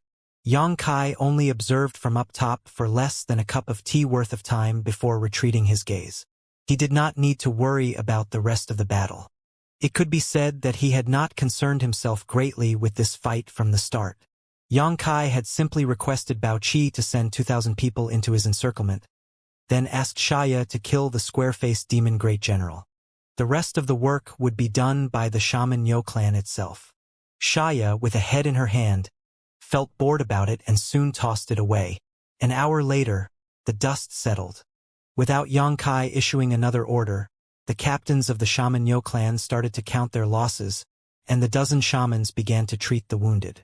After resting in place for half a day, the Shaman Yo clan set out and pushed forward, leaving a messy battlefield behind before setting up camp in a place 30 kilometers away. 3 days later, another group of 2,000 people arranged by Bao Qi entered the encirclement of the Shaman Yo clan. This battle went almost the same as the one 3 days prior. Under the ambush and sneak attack of more than 5,000 soldiers of the Shaman Yo clan, the 2,000 demons were completely powerless to resist and were soon beaten and wiped out. In every battle, the Shaman Yo clan would lose some manpower, but it would gain more than what it lost. This was because there were many demonized ancient barbarians among the demon race's ranks. After 3 months of research, the twins Yu and Lu had mastered some tricks and methods to treat the demonized barbarians. More and more clansmen were saved each time as they gained more experience, and the success rate only grew higher. This was excellent news to them. After another 3-day break and the clansmen fully recovered from the backlash of the bloodlust spell, Xianxia immediately led the Shaman Yo clan towards the demon city like a great flood. Bao Qi originally had 7,000 men under his command, but he had lost 4,000 to 2 ambushes. Now, there were only about 3,000 troops stationed in the city, a number not worth worrying about. When the Shaman Yo clan arrived at the city, the demon race went into an uproar. It seemed that they did not expect this foreign race to be so bold. Although their numbers seemed large, the demon race still did not put the Shaman Yo clan in its eyes. They had a demon king with them. Many demons stood on top of the city wall, pointing to the crowd below while laughing and mocking, as if they believed that as long as Bao Qi made a move, he could simply wipe out these several thousand enemies. However, what happened next made their jaws drop. Sir Bao Qi did appear, but rather than slaughter thousands like they had imagined, he respectfully opened the city gates and allowed the enemies to rush straight into the city to kill the demons at will. Many demons could not believe this was happening even as they breathed their last breath. In front of the city gate, Sir Bao Qi, who they always looked up to, was lowering his head and speaking deferentially to a young man who had black qi all over his body, as if he was facing a demon saint. Many of them recognized this young man as the one who came together with Demon King Xianxia a few days ago. At that time, everyone thought he was Xianxia's slave. But now, it seemed that it was not the case at all, because even Xianxia stood behind him and showed corresponding respect.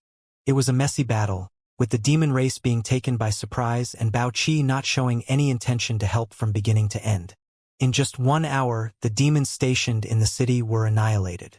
Even the sand demons who were most proficient in fleeing could not escape this disaster. It was a tragic scene with corpses lying everywhere. The soldiers of the Shaman Yo clan cleaned up the battlefield, while Yang Kai and Bao Qi went to the central palace. Xianxia will tell you what to do next. I'm going to enter retreat to cultivate, so don't disturb me unless it's urgent. After giving his instructions, Yang Kai picked a room and secluded himself inside, leaving Bao Qi looking at Xianxia with an unconvinced face. Xianxia smiled and remarked playfully, "I hope that we can get along happily with each other in the future." Bao Qi's face darkened.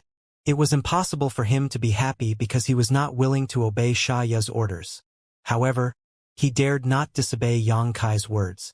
As such, he just felt extremely uncomfortable, as if he had eaten a dead fly. The site controlled by Xianxia back then had a radius of 10,000 kilometers, and it took the Shaman Yo clan 3 months to wipe out all the demons in that area. The territory Bao Qi controlled was quite a bit larger than Xianxia's, and naturally had more demons inhabiting it. Besides the roughly 7,000 soldiers stationed in the main city, there was almost the same number scattered amongst Bao Qi's subordinates. However, in just the span of half a month, with the city as its center, the demons within a radius of 50,000 kilometers were slaughtered.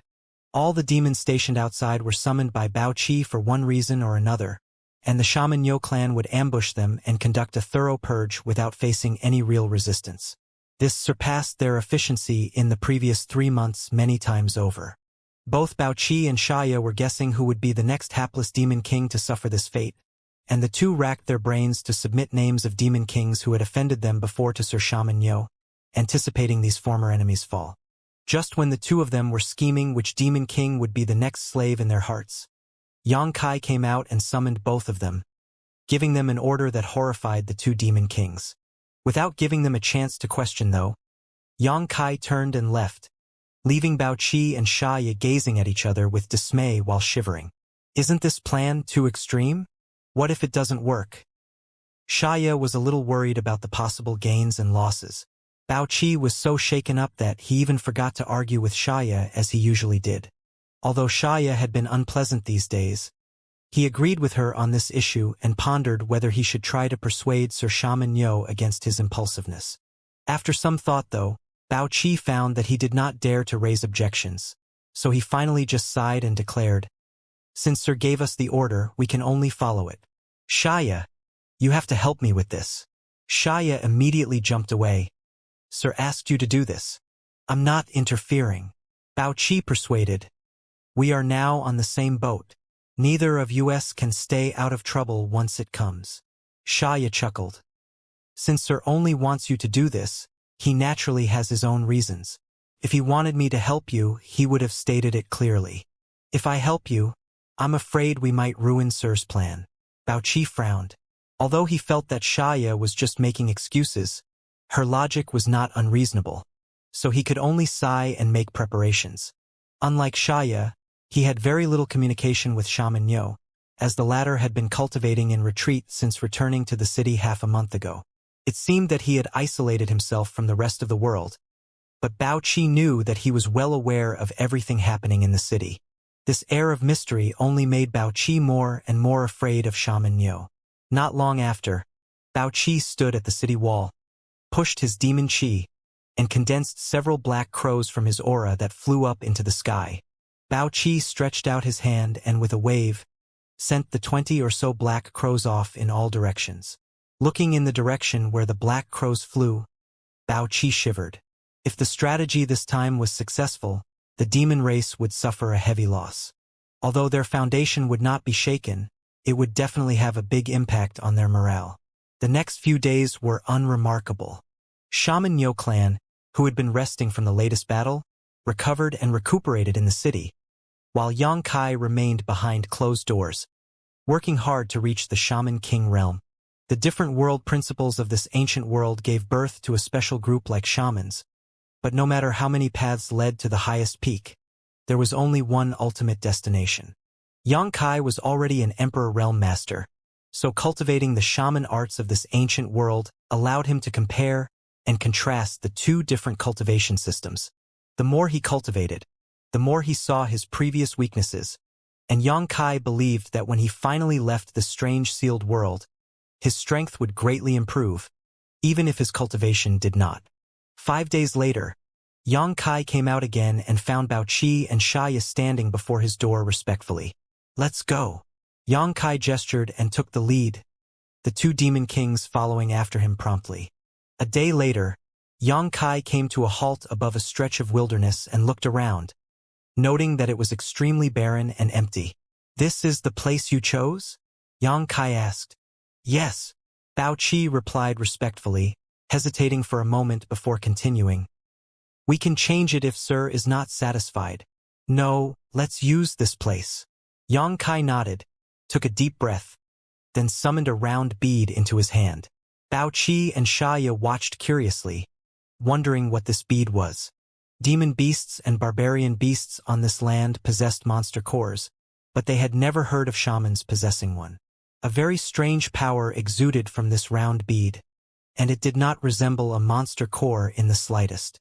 Just when they were still puzzled over this item's identity, the bead began spinning at an increasingly rapid rate. Suddenly, the spinning bead disappeared and was replaced by a visible vortex, inside of which was a chaotic, light-consuming nothingness that seemed to lead to another mysterious world.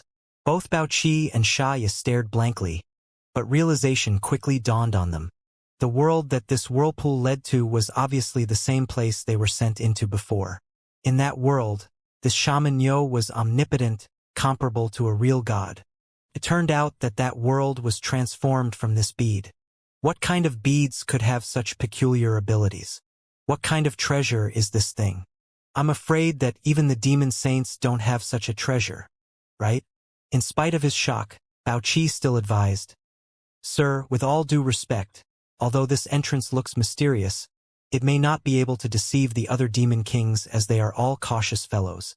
They may not believe it even if I assure them that this portal leads to the inheritance of a fallen ancient saint."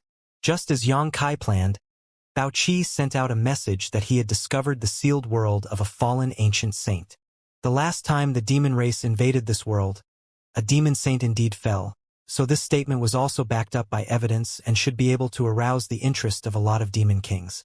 The sealed world of a fallen ancient demon saint may contain secrets that could allow any demon king to take a step further in their cultivation, and any demon king who had a desire for power would be unable to restrain his curiosity to explore this place.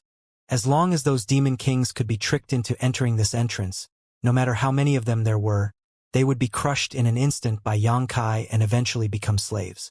Bao Qi had always felt that this plan was too risky and there was not much hope of success. Therefore, he was reluctant to send out messages and even thought of dragging Xianxia down with him.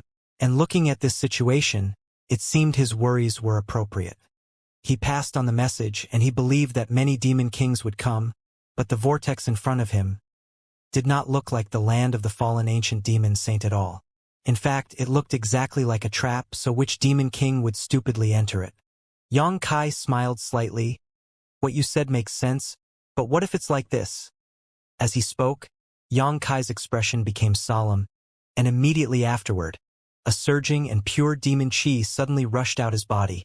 Bao Qi and Xianxia were horrified at the sight of this demon qi, and felt some instinctual fear and suppression welling up from deep inside their hearts, because even their demon qi was incomparable to the one Yang Kai exuded, which had the same feel as that of a demon saint. "Sir, are you a demon?" Bao Qi suddenly exclaimed with excitement. After being subdued by Yang Kai for so many days, and even though he had accepted his fate, deep down he still felt unwilling, but he did not dare to show it. After all, he was a demon king, and it was shameful to be subdued by a foreign race.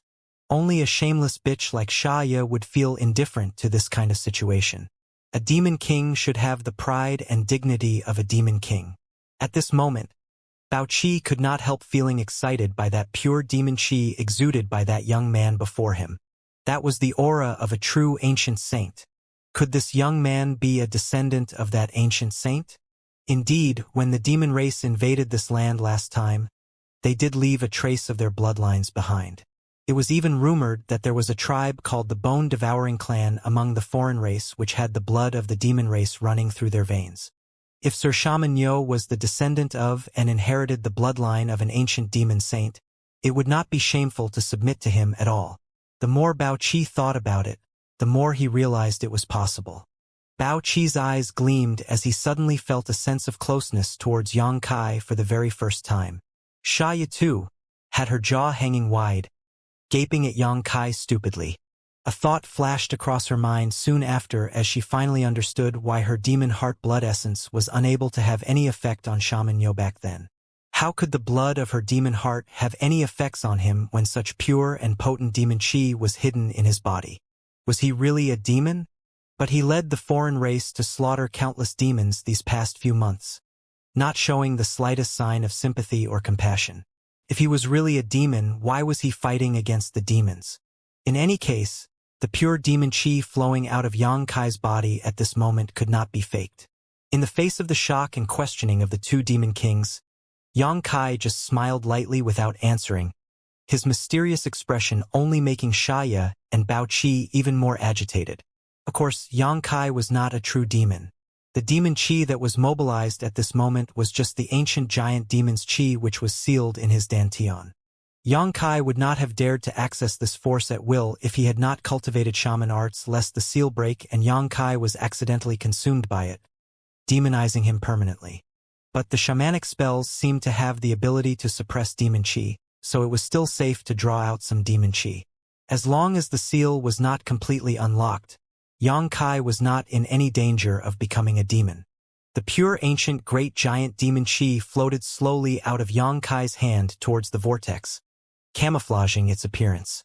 In an instant, the addition of the demon qi turned the vortex leading to the sealed world bead into a mysterious place with huge secrets about the demon race. This was sufficient to attract any demon to investigate. Even Bao Qi and Xianxia felt the same way. If they had not seen Yang Kai transform the vortex with their own eyes, they would have found a way to go in and take a look. Bao Qi's expression became serious and remarked admiringly, "In this case, sir will have no trouble fooling those idiots." In the wilderness, in front of the entrance to the sealed world bead, disguised as the place where an ancient demon saint fell, Bao Qi sat cross-legged, alone, his eyes closed, as if he was waiting for someone. The swirling entrance that was visible earlier had now been hidden in the void by Yang Kai, which caused it to be hard to detect if one wasn't looking carefully. Only a master at the Demon King realm could feel the pure demon qi leaking from the void. Yang Kai and Xianxia were missing at the moment. After waiting for less than half a day, Bao Qi suddenly opened his eyes. Looking up into the sky in front of him, he pronounced in a deep voice, "Since you have already come, why hide?" A strange laugh suddenly burst out from the void, followed by a black shadow appearing out of thin air. The newcomer was wrapped in pure demon qi, completely distorting their appearance, making it impossible to even identify their gender. The neither feminine nor masculine voice also seemed to contain a kind of power that made it sound as if it was coming from multiple directions. Mo Kutua. Bao Qi narrowed his eyes and immediately recognized the identity of the person. Shadow Demon Mo Kutua. He was a peak-level master in the Shadow Demon clan, and his true strength was even stronger than Bao Qi's. The Shadow Demon clan excelled in concealment and assassination, and as a demon king, Mo Kutua was one of the best. Among all the demon kings, he may not be the most powerful, but he was definitely the most difficult to deal with. Because once someone was targeted by him, even demon kings who were stronger than him would not dare to say that they could survive. He could always find the most appropriate timing and place to launch a sneak attack and send a fatal blow to the enemy. Bao Qi did not expect that the first person to arrive here would be Shadow Demon Mo Kutua, and could not help feeling a little nervous. He was not afraid of fighting face-to-face with the other party. But this guy always came and went like the wind. If they really started a fight here, Bao Qi felt that he would be the one at a disadvantage. It seems that I have come early, Mo Kutua chuckled, seemingly an active person despite his penchant for concealment. Although Mo Kutuo's body was wrapped in black qi, Bao Qi could feel the former's eyes staring at him. You told me that this is the land where an ancient saint fell. Where is it? Why don't I see anything? It's behind me. Look carefully. Bao Qi remained calm and replied. As expected, Mo Kutua checked carefully and immediately found the hidden entrance. He could not help but be surprised, as he was obviously aware of the pure demon qi. Are you sure this leads to where an ancient saint fell? His tone suddenly became serious. Bao Qi snorted. Isn't it obvious? What else could it be? Although I can't guarantee anything, I think it's highly likely. Mo Kutua did not respond, seemingly agreeing with Bao Qi's statement. No one dared to guarantee anything before entering, but the aura exuded by this hidden portal was really quite tempting. How did you find such a hidden place? Mo Kutua questioned casually, but Bao Qi knew that he was being cautious. This is inside my territory. I found it by accident. Of course, Bao Qi was well prepared for such a question. You're quite lucky, but since you found it, why didn't you go in and see for yourself and instead invited me? If I'm not mistaken, you must have invited others too, right? Of course, you're not the only one. Bao Qi replied slowly, but I don't know how many of them will come in the end. After all, this is the burial place of an ancient saint. Although the secrets to sainthood may be hidden inside, there may also be fatal danger. I, Bao Qi, haven't lived long enough and want to live a few more years, so I didn't dare to go in alone. Mo Kutua sneered with a little ridicule. He, who wrapped himself in black qi, patrolled around and examined the entrance of the vortex. Bao Qi continued, You can go in if you wish and have a look now. I believe there should be no great danger with the abilities of your shadow demon clan. He hoped that Mo Kutua would not be able to withstand the temptation and go straight inside. As long as he went in, his life and death would no longer be his to control. Mo Kutua seemed to be a little moved by his proposal and stopped in place, pondered for a moment, but ultimately refused. I think it's better to wait for others to come over. Just like you haven't lived long enough, neither have I. The land of a fallen ancient saint certainly contains some danger in it. How could he be willing to take the lead to explore for others? Bao Qi did not persuade any further and just closed his eyes again to meditate. Mo Kutua walked a few more rounds as he had nothing to do. But soon he got bored and also sat down near Bao Qi like a shadow. Over the next 2 days, more and more demon kings arrived one after another. These demon kings were all masters from their own clans, and even though Bao Qi did not know them well, he was familiar with their names. The number of visitors exceeded his expectation, which made him a little uneasy. He thought it would be good enough to have 10 people respond to his invitation. After all, the demon kings weren't exactly free. Moreover, he was not close to some of them. However, a total of 15 demon kings came after just 2 days, and most of them were stronger than him. It seemed that he had underestimated the attraction of sainthood. Can Sir Shaman Yo handle so many demon kings? He better not go for wool and come home shorn. Many demon kings gathered together at this place, and at this moment, the wilderness was saturated with demon qi. Every demon king who came here would undoubtedly question Bao Qi about the situation here first, then check it for themselves. All of them would only remain after confirming that there was nothing wrong. Bao Qi had to say that the portal created by Xianxia was perfect. At least it did not arouse any suspicion from the demon kings. It was rare for such masters to gather together in one place, so naturally, there were demon kings who were close to each other who huddled in groups and loudly boasted about how many foreign masters they had killed and how many foreign beauties they had captured. They were utterly immersed in bragging about themselves, and when there was a slight verbal conflict, They would put on a stance and looked like they were ready to break into a fight at any time. Fortunately, everyone was quite restrained, so even if there were some conflicts, they would settle them with words rather than fighting with each other. Bao Qi, what are we waiting for? A fiery demon king suddenly stood in front of Bao Qi, the hot flames coming from his body seemingly able to melt space. This guy looked different from other demon kings as his skin was notably red, resembling lava from a volcano. Flame Demon Lai One. His strength was above the average among the demon kings present and was also well known for his impatience, clearly becoming agitated after waiting for the past 2 days. The other demon kings' gazes darted to Bao Qi with the same question in their eyes. Although Bao Qi's strength was not the strongest among these demon kings, being average at best, this was his territory in the end. Furthermore, he was also the one who initiated this gathering to explore the ancient saint's tomb. So everyone had to at least give him a little face. Bao Qi looked around and announced, "The deadline for the agreed date is tomorrow, but since everyone is so anxious, let's start now. Almost everyone is here anyway. Those guys who are not here yet are just unlucky. What do you think?" Certainly, the demon kings had no problem with this. There were already 15 demon kings here, so even if there really was any danger in this hidden land, they would be able to overcome it with their abilities. On top of that, the more people who came, the greater the competition would be. No one knew what would happen once they got inside. Therefore, Bao Qi's proposal was soon accepted by everyone. Just when Bao Qi was about to continue, a charming voice called out from afar, "Oh, I'm late. Sorry." When the words fell, Xianxia appeared in the vision of the demon kings and got close to them in a few steps. Seeing that Xianxia appeared just in time, Bao Qi secretly let out a sigh of relief. Their eyes met, and there was no need to communicate with words. "Waste!" Someone bellowed as a gigantic skeleton suddenly stepped towards Xianxia. The skeleton did not possess any flesh, and instead of being the normal white, was pitch black, as if it was painted in with a layer of black ink. Only a gloomy green ghost fire in his eyes added some color to his form. Bone Demon Fei Li. As he spoke, he approached Xianxia with a menacing aura. This sudden change of situation surprised both Bao Qi and Xianxia. They had no idea why Fei Li had such hatred for Xianxia.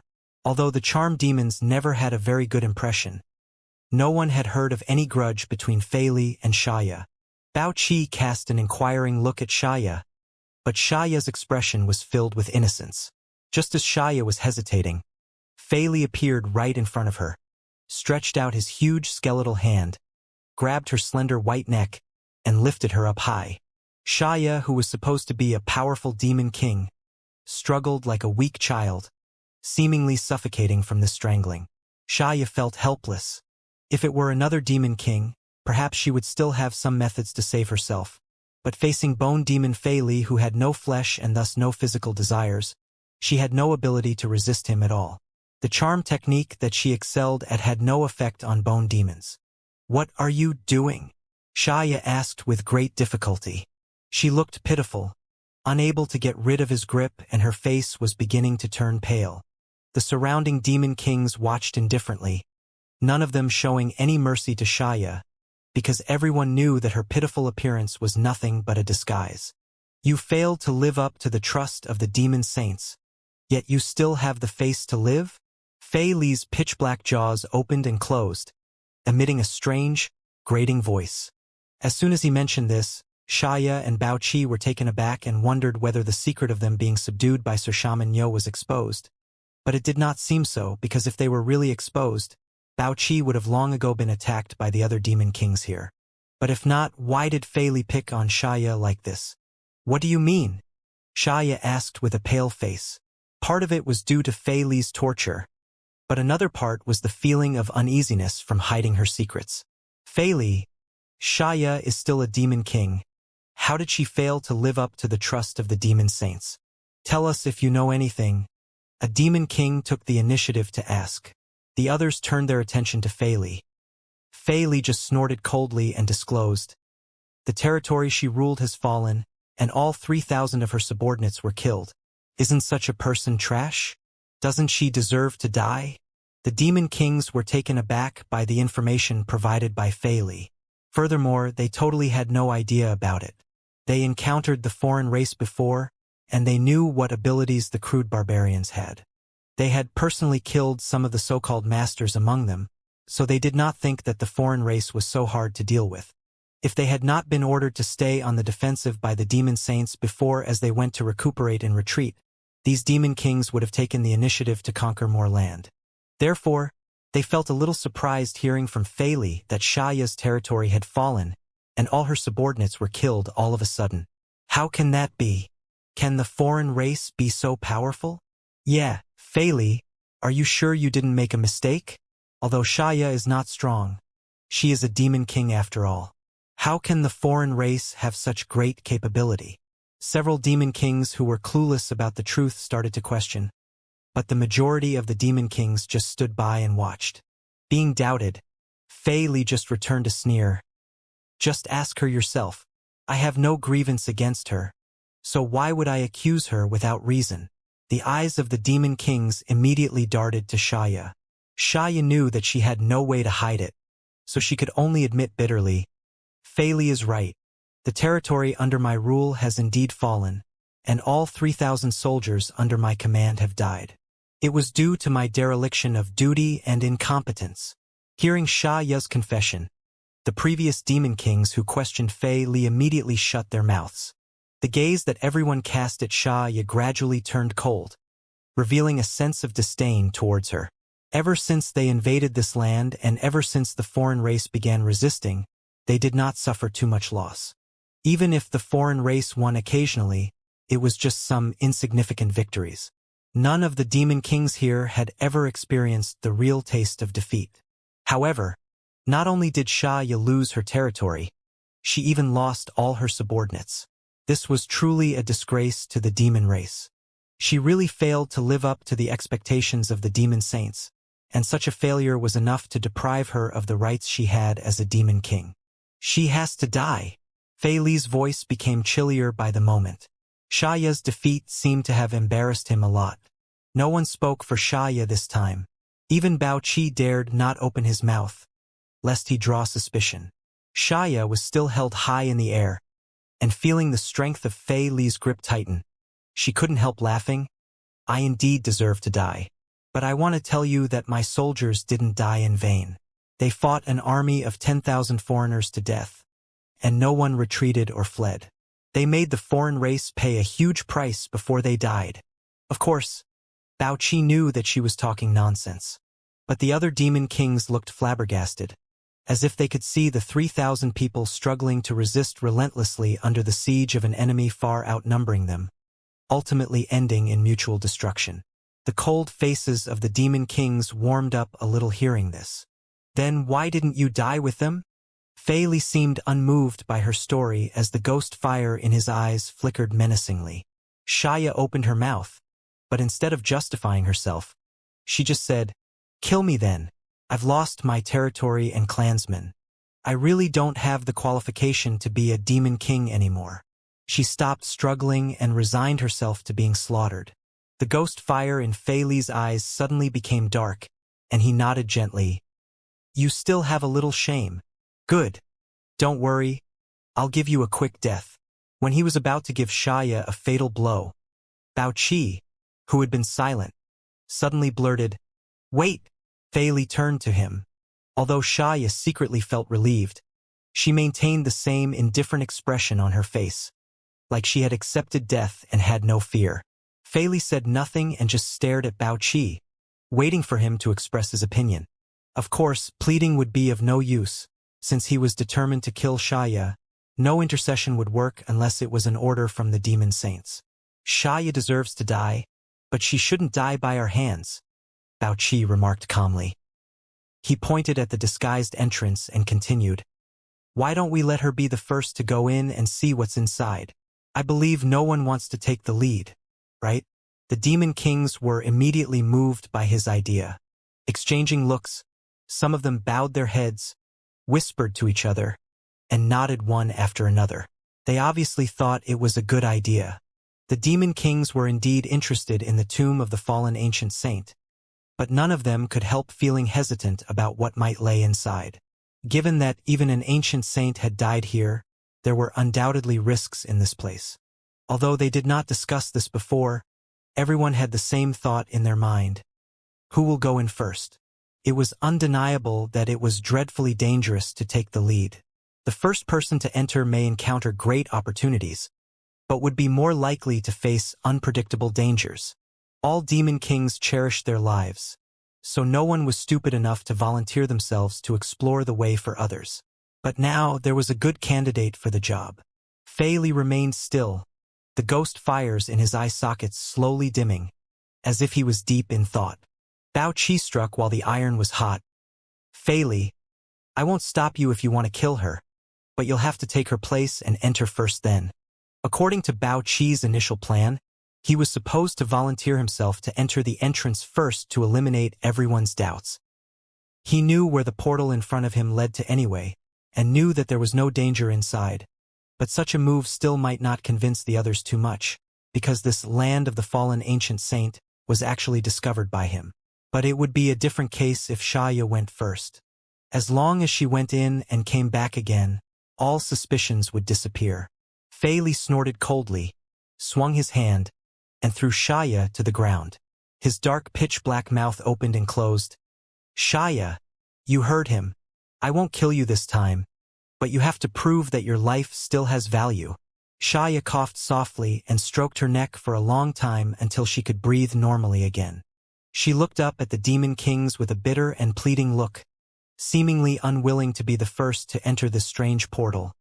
But who would care about her? In the end, Xianxia could only sigh and push her demon chi to protect herself before walking towards the place where the vortex was located. The demon kings held their breath and watched. Xianxia suddenly stopped and announced, "If I don't come back in an hour, it means there is fatal danger inside." After saying so, Xianxia leapt into the vortex and was swallowed up by a mass of chaos and emptiness. Vanishing from sight, the demon kings waited quietly in front of the vortex, but every pair of eyes was fixed in the direction of the entrance with longing and expectation. Xianxia mentioned that if she did not come back in an hour, it meant that there was fatal danger inside, but if she really did not return in an hour, the other demon kings would not give up so easily and would begin searching for a safer method to enter for investigation. At the same time, in the sealed world bead, Xianxia looked indifferently at Xianxia, who came in, and praised, "Both of you did a good job." Xianxia was dumbfounded as she realized that even if Xianxia hid inside this place, he was perfectly aware of the situation outside. Fortunately, she did not have any treacherous thoughts earlier, otherwise she would be in deep trouble. It was Bao Qi who saved the situation with his quick wit. "I almost screwed up." Xianxia dared not to take credit for it. Xianxia shook his head. "There will always be some small accidents in life, but it doesn't matter. It turned out to be better than the initial plan." Xianxia smiled lightly. "Shall I wait here for an hour, then go out and tell them there's no danger then?" Xianxia replied, "There is no evidence to prove your words, so that alone will not be enough to make them lose their reason and rush in recklessly." Xianxia wondered, "What should I do then?" "You'll know later." Xianxia's lips curled into a mysterious smile. He did not explain it clearly, and Xianxia did not dare to ask further. She could only stand there quietly and wait for time to pass. More than an hour later, in the wilderness, the demon kings who were quietly paying attention to the entrance of the vortex suddenly froze. They looked closely at the vortex with their eyes lit up, as if they had discovered something amazing. A faint ripple pulsated in the vortex, followed by the emergence of a graceful figure with a small, short tail. "She came out!" the flame demon shouted as he saw her. Xianxia came out safely. In other words, even if the land of the fallen ancient saint was dangerous, it was not enough to cause troubles to the demon kings. This was excellent news to them. The other demon kings were also excited, but they also had some doubts at the same time, because Xianxia emerged out of the vortex with her back facing them. Not only that, she was moving incredibly slowly, as if there was a force pulling her back in from the other side of the portal. "What's going on?" someone asked. "Xianxia, what are you doing? If you want to come out, just come out quickly. Why are you just showing us your ass? Is she trying to seduce us?" "Ha ha ha, I have to say, this ass is quite perky." It must feel good to the touch. The group of people launched into vulgar children mode at Xianxia. She encountered trouble. Fei Li suddenly bellowed. At this time, Xianxia abruptly pushed her demon chi and lurched her body towards the outside, with only her arms remaining in the vortex, as if she was firmly grasping something and was trying to drag it out of the vortex. Come, help me! Xianxia turned her head and shouted at the demon kings. No one moved, as no one knew what kind of trouble Xianxia was in. It was not worth getting involved just to help her. What are you doing? Bao Qi was even more anxious than the other demon kings. The plan somehow went smoothly until now, and as long as Xianxia stepped out and told everyone that there was no danger inside, he believed that everyone would be willing to enter to investigate, and his task would be complete. But now Xianxia was causing trouble again. This made him anxious and angry as he had no idea whether it was the plan of Sir Shaman Yo or Xiaoya's own idea. Saint artifact. Xianxia blurted out shocking news. I found a saint artifact. What? Hearing this, the faces of the demon kings all changed drastically. Saint artifacts, the weapons that had the ability to shake the heavens and shatter the earth. These were rare treasures throughout the entire demon realm, and only demon saints were qualified to wield them. As demon kings, they had seen a few saint artifacts before, and also felt the destructive power which radiated from such treasures, and therefore had some understanding of them. At this moment, they were confused and in disbelief when Xianxia claimed that she had found a saint artifact. However, Xiaoya's did not appear to be lying, and she did seem to be holding on to something. So after a moment of hesitation, several demon kings rushed up, stood beside Xianxia, and plunged their hands into the vortex, only to seemingly grasp nothing but chaotic emptiness. A few of them turned their heads at Xianxia suspiciously. Xianxia asserted anxiously, "Grab my arms!" Only then did the demon kings recover their senses and grab Xiaoya's arms, their expressions turning to shock one after another, as they felt a huge force in front of them that was contending with Xianxia. With a low roar, demon chi surged, and as if she had received divine assistance, Xianxia suddenly took a step back, and immediately pulled out her arms that had been hidden in the portal. In the next moment, dozens of shocked eyes gazed at the object Xianxia was holding onto with all her might.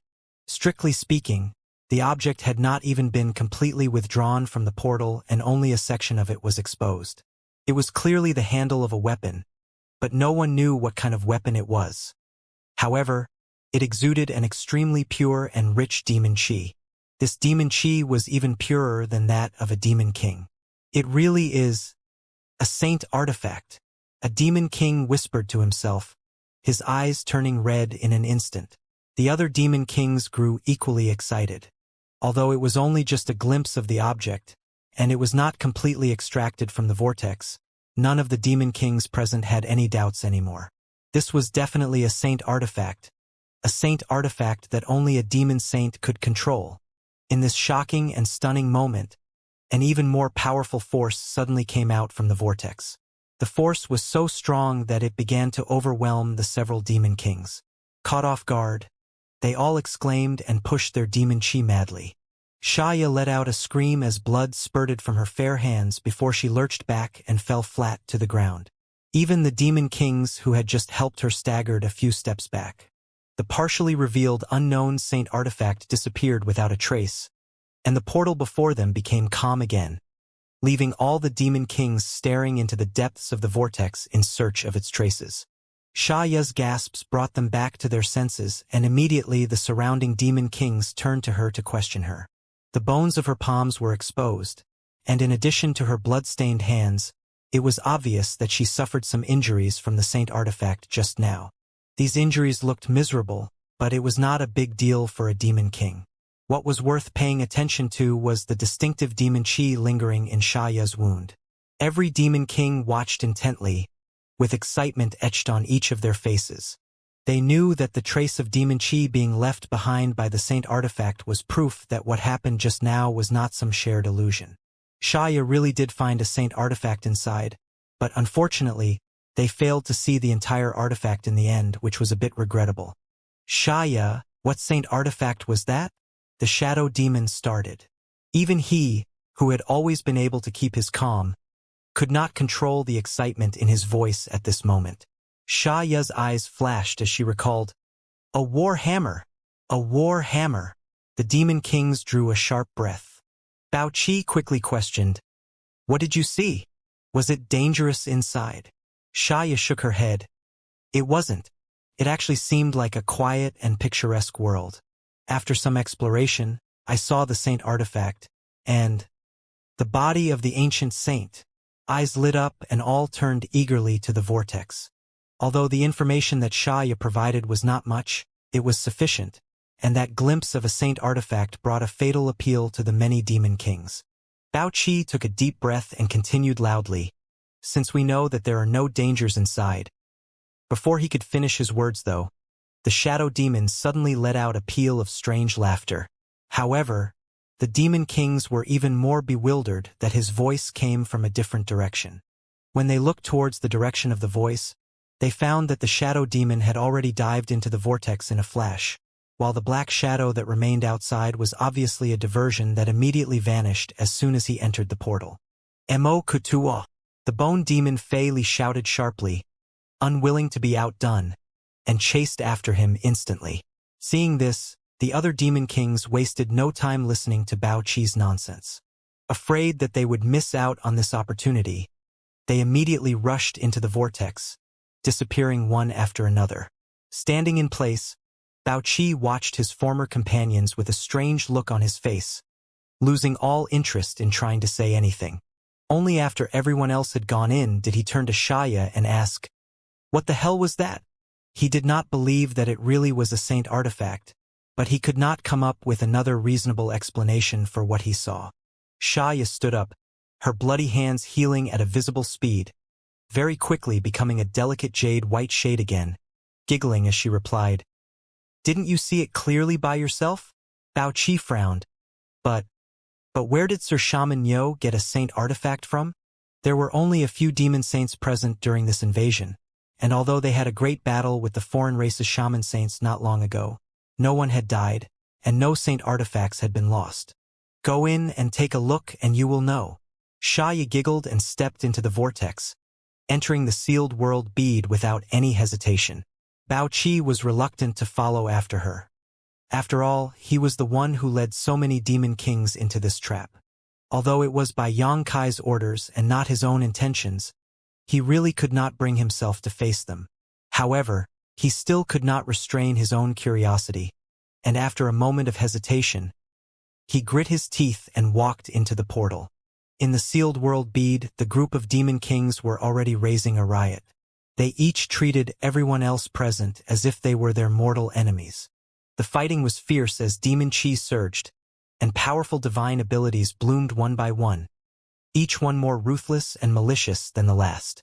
Bao Qi, who had just entered, was startled by the situation in front of him. He could not help but feel a little dazed and instinctively thought that he was hallucinating. But when he took a closer look, he found that he was not. The demon kings, who were united earlier, were really mercilessly fighting amongst themselves now. Just when Bao Qi was in a daze, his gaze was attracted to a war hammer hovering midair. The handle of the war hammer looked familiar as it was clearly the one they all saw earlier, but now the entire body of this weapon was visible. There was also confirmation of its identity as a saint artifact now, because the pure demon chi that pulsed from this war hammer could not be faked. The saint artifact war hammer kept changing hands throughout the battle. Whoever got hold of the war hammer would be attacked by the other demon kings, so it is impossible for someone to keep it for long.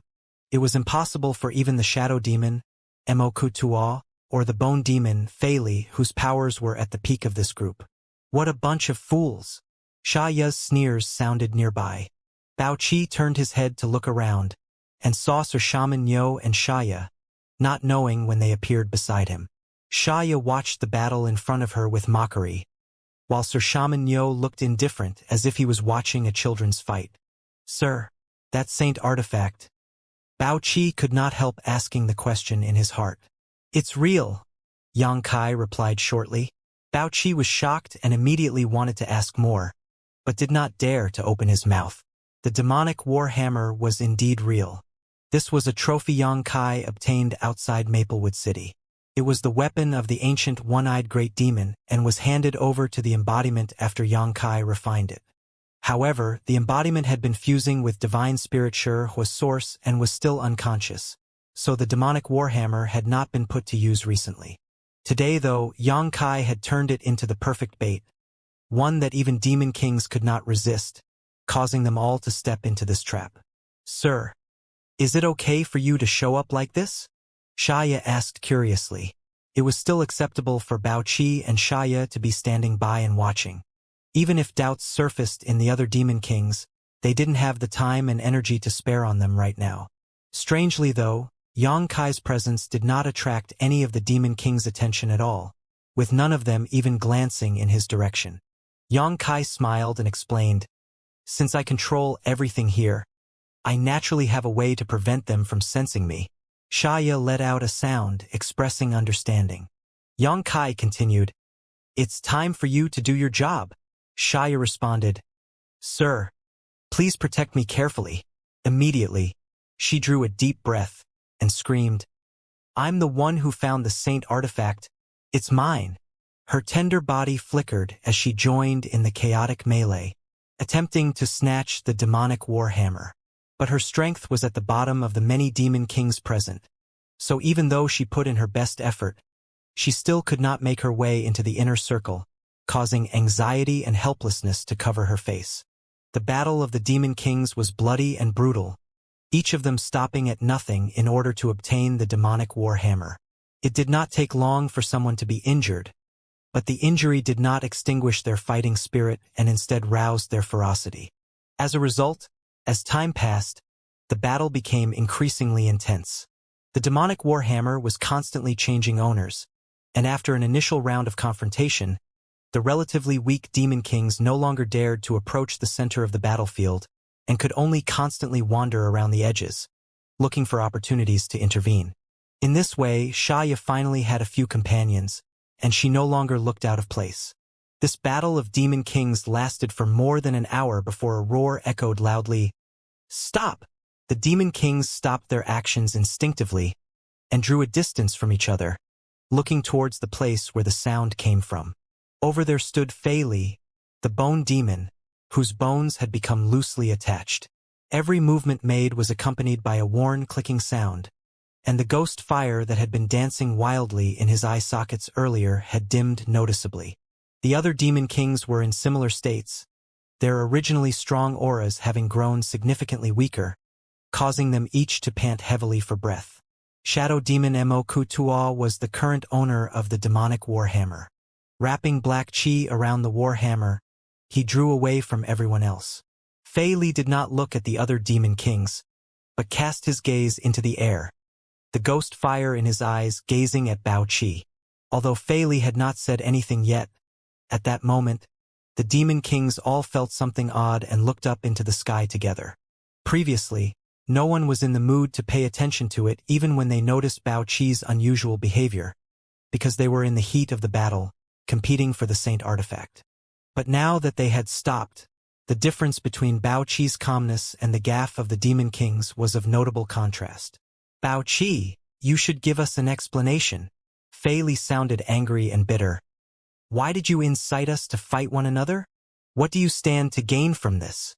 Although the appearance of the saint artifact was somewhat amazing, Fei Li instinctively realized that all this was a trap, a scheme to provoke the demon kings here to fight one another. He just could not figure out why Bao Qi would do this. What benefits could he gain from it? The other demon kings frowned slightly and gradually returned to their senses. Even though they were still tempted to snatch the saint artifact, they forcibly suppressed their desires and turned to Bao Qi, who had been watching coldly from the side the whole time. They all looked like they were prepared to teach Bao Qi a lesson if he could not give them a reasonable explanation. "Ha!" Bao Qi could not help sneering, revealing a look of mockery on his face, as if he had stripped off his mask and revealed his true colors. He looked down at the demon kings below and sneered, "I thought all of you would fight until only one bloodied and bruised survivor remained. Too bad there's someone smart among you." As soon as he declared this, the faces of the demon kings changed one after another. These words were a confirmation from Bao Qi of their suspicions. This really was a trap. They had no idea what the hell Bao Qi was planning to do. Even using a saint artifact he somehow found as bait to cause internecine conflict among them. The mere thought infuriated the demon kings. Fei Li replied coldly, "Bao Qi, you court death." Bao Qi chuckled. "Are you sure you have the ability to do that? You'll know soon enough." As Fei Li spoke, his bones suddenly ignited in green flames.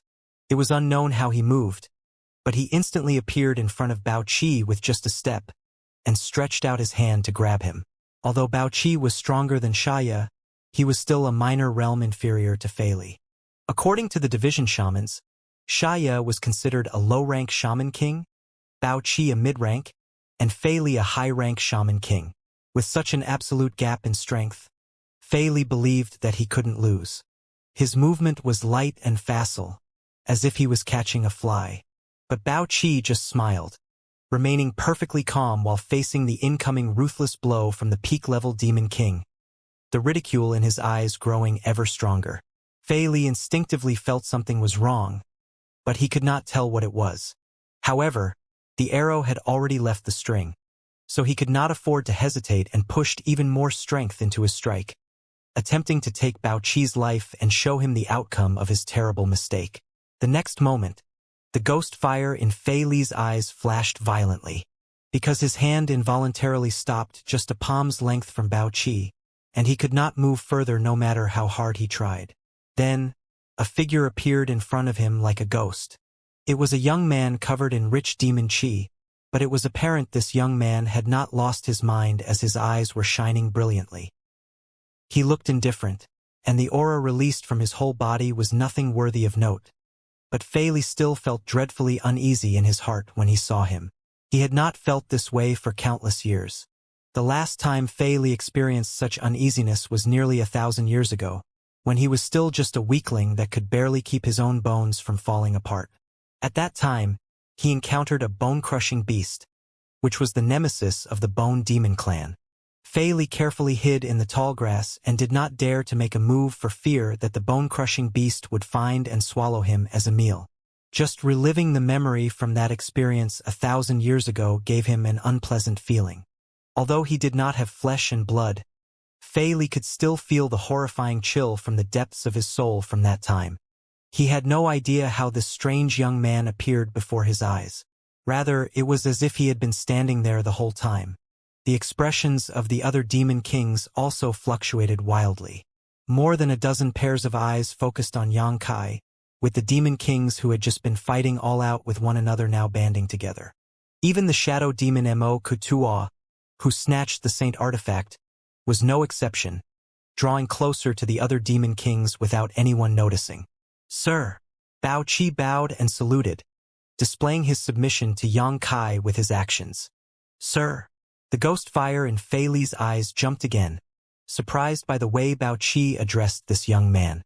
As a demon king, they could only address the demon saints by such a title, but the young man in front of them obviously did not possess the slightest hint of the aura of a demon saint. Instead, he looked just like a demonized barbarian, so how could he be addressed as Sir by Bao Qi? The demonized barbarians had the lowest status in the demon race. They were even inferior to demon beasts. Many times, after they had outlived their other uses, these demonized barbarians would become feed for demon beasts. "Who are you?" Fei Li questioned in a deep voice. Xianxia smiled faintly at him, which bewildered Fei Li, but he did not have time to have a second thought because a terrifying force abruptly approached his face in the next instant. Even as a peak-level demon king, Fei Li couldn't muster any resistance or response when facing this invisible attack. Launched out by the impact, Fei Li's bones cracked and almost shattered apart. Fei Li let out a screech as he fell back next to the other demon kings. The other demon kings were stunned, and all of them looked at Fei Li in shock before turning to Xianxia in bewilderment. None of them could believe their eyes. "Something is not right with this guy." Fei Li quickly alerted everyone. It was indeed strange. The aura of this guy was obviously not strong, but he could actually send one of them flying so easily. If this young man had wanted Fei Li's life just now, would he have been able to resist? "Bao Qi, what is the meaning of this?" Xianxia jumped out and shouted with a look of righteous indignation. "What are you doing?"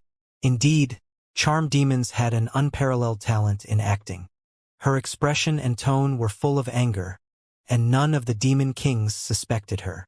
Furthermore, the question that she asked was the exact doubt the demon kings had. Bao Qi smiled lightly. Xianxia, you're asking the wrong person. It's not what I want to do, but what my sir wants to do." Xianxia sneered. "Your sir? How dare a waste only as strong as a demon great general call himself sir in front of us?" Bao Qi's face darkened. "With your limited intelligence, none of you are capable of imagining what my sir's capabilities are." These words were almost identical to the ones Xianxia spoke to him a few months ago.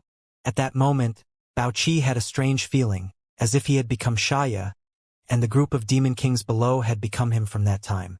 It seemed that Yang Kai intended to give a demonstration of his power and authority here. So he lightly lifted his hand, causing Shadow Demon Mo-Kutua to let out a scream laced with panic and surprise as he involuntarily flew up. Mid-air, the black chi which wrapped around his body suddenly dispersed, a delicate figure taking its place. This shadow demon, who was famous throughout the demon realm, a figure who struck terror into many hearts, and whose true face had never been seen by anyone else before, actually turned out to be a woman. Moreover, she was extremely petite, which was a marked contrast from the typical tall and powerful demons. The group of demon kings were all dumbstruck. Mo-Kutua was ranked highly among all demon kings, and there was not a single demon king who would dare to fight with her alone. All this time, Mo-Kutua covered herself in black chi, so no one knew her true appearance except the demon saints. Up until now. Therefore, everyone was flabbergasted. They never thought that the true identity of this enigmatic shadow demon would be this. Apart from the mysterious black chi, she looked just like an ordinary demon. There was nothing special about her, and even her appearance was just ordinary. Mo-Kutua was even more shocked than her peers. It was not her intention to disperse her concealment technique, so this was obviously the result of something this young man did. What truly terrified her, though, was that she could not resist at all. How was this possible? With her proficiency in concealment and assassination, she would not be this helpless even when facing the demon saints. But at this moment, she could not help having the impression that she was longer in control of her own fate. Before that, she was always the one who controlled the fate of others. Mo-Kutua was dragged towards Yang Kai under the puzzled gaze of all the demon kings. She definitely did not want to just wait for death, so she went all out to resist, but no matter how she tried, she could not squeeze out even the slightest strength from her body. Her face turned pale in an instant as she stared at the young man in front of her fearfully. The young man smiled lightly at her, which horrified her, like she was facing a giant beast that could devour her whole. "This is mine." Yang Kai stretched out his hand and tapped her head, as if she was struck by lightning. Following a grunt, Mo-Kutua plummeted like a meteor and spewed a mouthful of blood. She was obviously seriously wounded. This scene horrified the other demon kings even more. It was only a few breaths of time since the young man appeared, but his ability had been recognized by all the demon kings. He was like a god of this world, and had the power of life and death over everyone present. The saint artifact that Mo-Kutua was holding onto earlier was now quietly hovering in midair. Yang Kai reached out his hand to grab it and swung it to his back. Then, the demonic war hammer immediately turned into a flash of brilliance and vanished. No one knew where the young man sent the saint artifact to, and at this moment no one cared. Everyone was wondering if they could compete with this young man even if they worked together. They knew that there was no chance of winning alone, for even Fei Li and Mo-Kutua collapsed at the first blow. Since even they were helpless, what could the others do? Needless to say, the demon kings immediately reached a consensus as their eyes met. "My name is Shaman Yo." Yang Kai stood midair and looked down at the demon kings, his figure seeming much larger and more imposing than it should. "As you can see, Bao Qi is my subordinate." The demon kings kept silent as they were aware of this. "What do you want?" Xianxia asked half angrily, half anxiously. Yang Kai smiled lightly. "I want all of you to be my subordinates like Bao Qi." "What a joke!" In your dreams. Are you messed up in the head, boy? The group of demon kings clamored. Although this guy named Shaman Yo seemed invincible, it was impossible for them to surrender voluntarily, with all of them having no intention of backing down, aside from Xianxia, that is.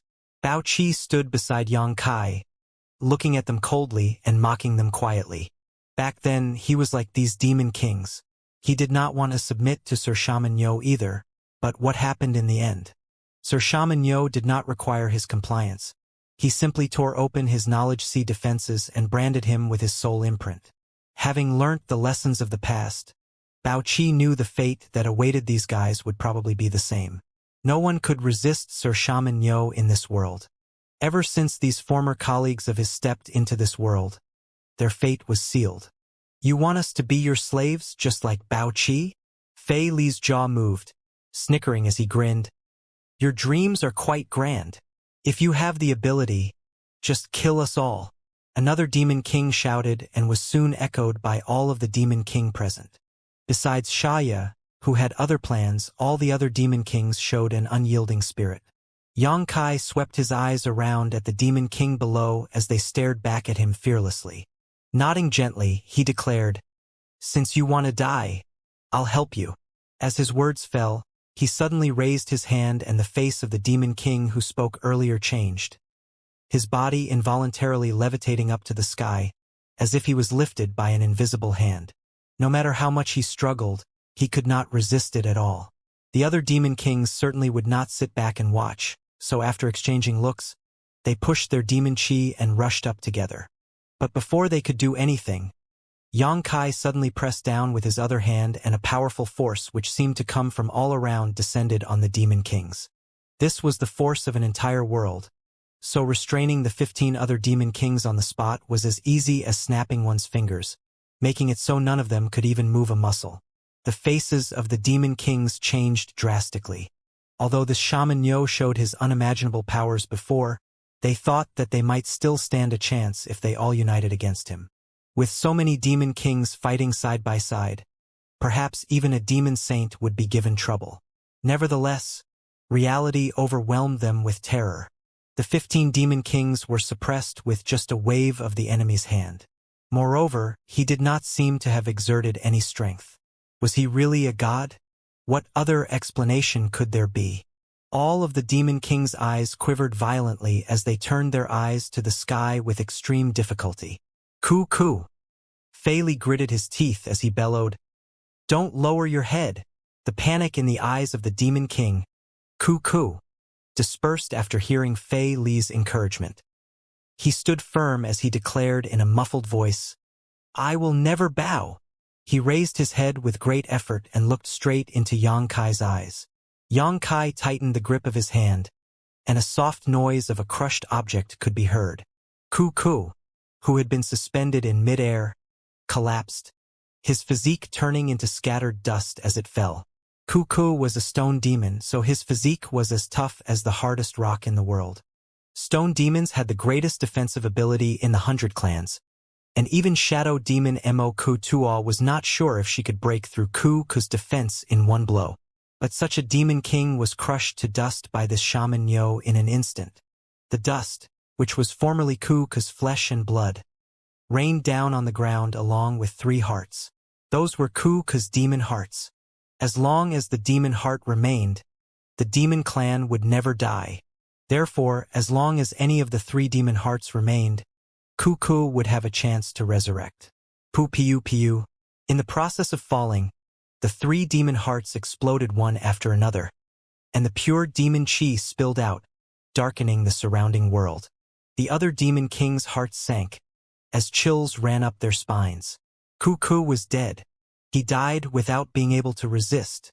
All 3 of his demon hearts were destroyed as well, so not even the great demon god would have the ability to revive him now. Every demon king understood that Shaman Yo was giving them a demonstration of authority by making an example of one of them, but that knowledge did not reduce the shock they felt about it. He really killed Coo. They thought that since he wanted them to be his slaves, there would be some room for negotiation.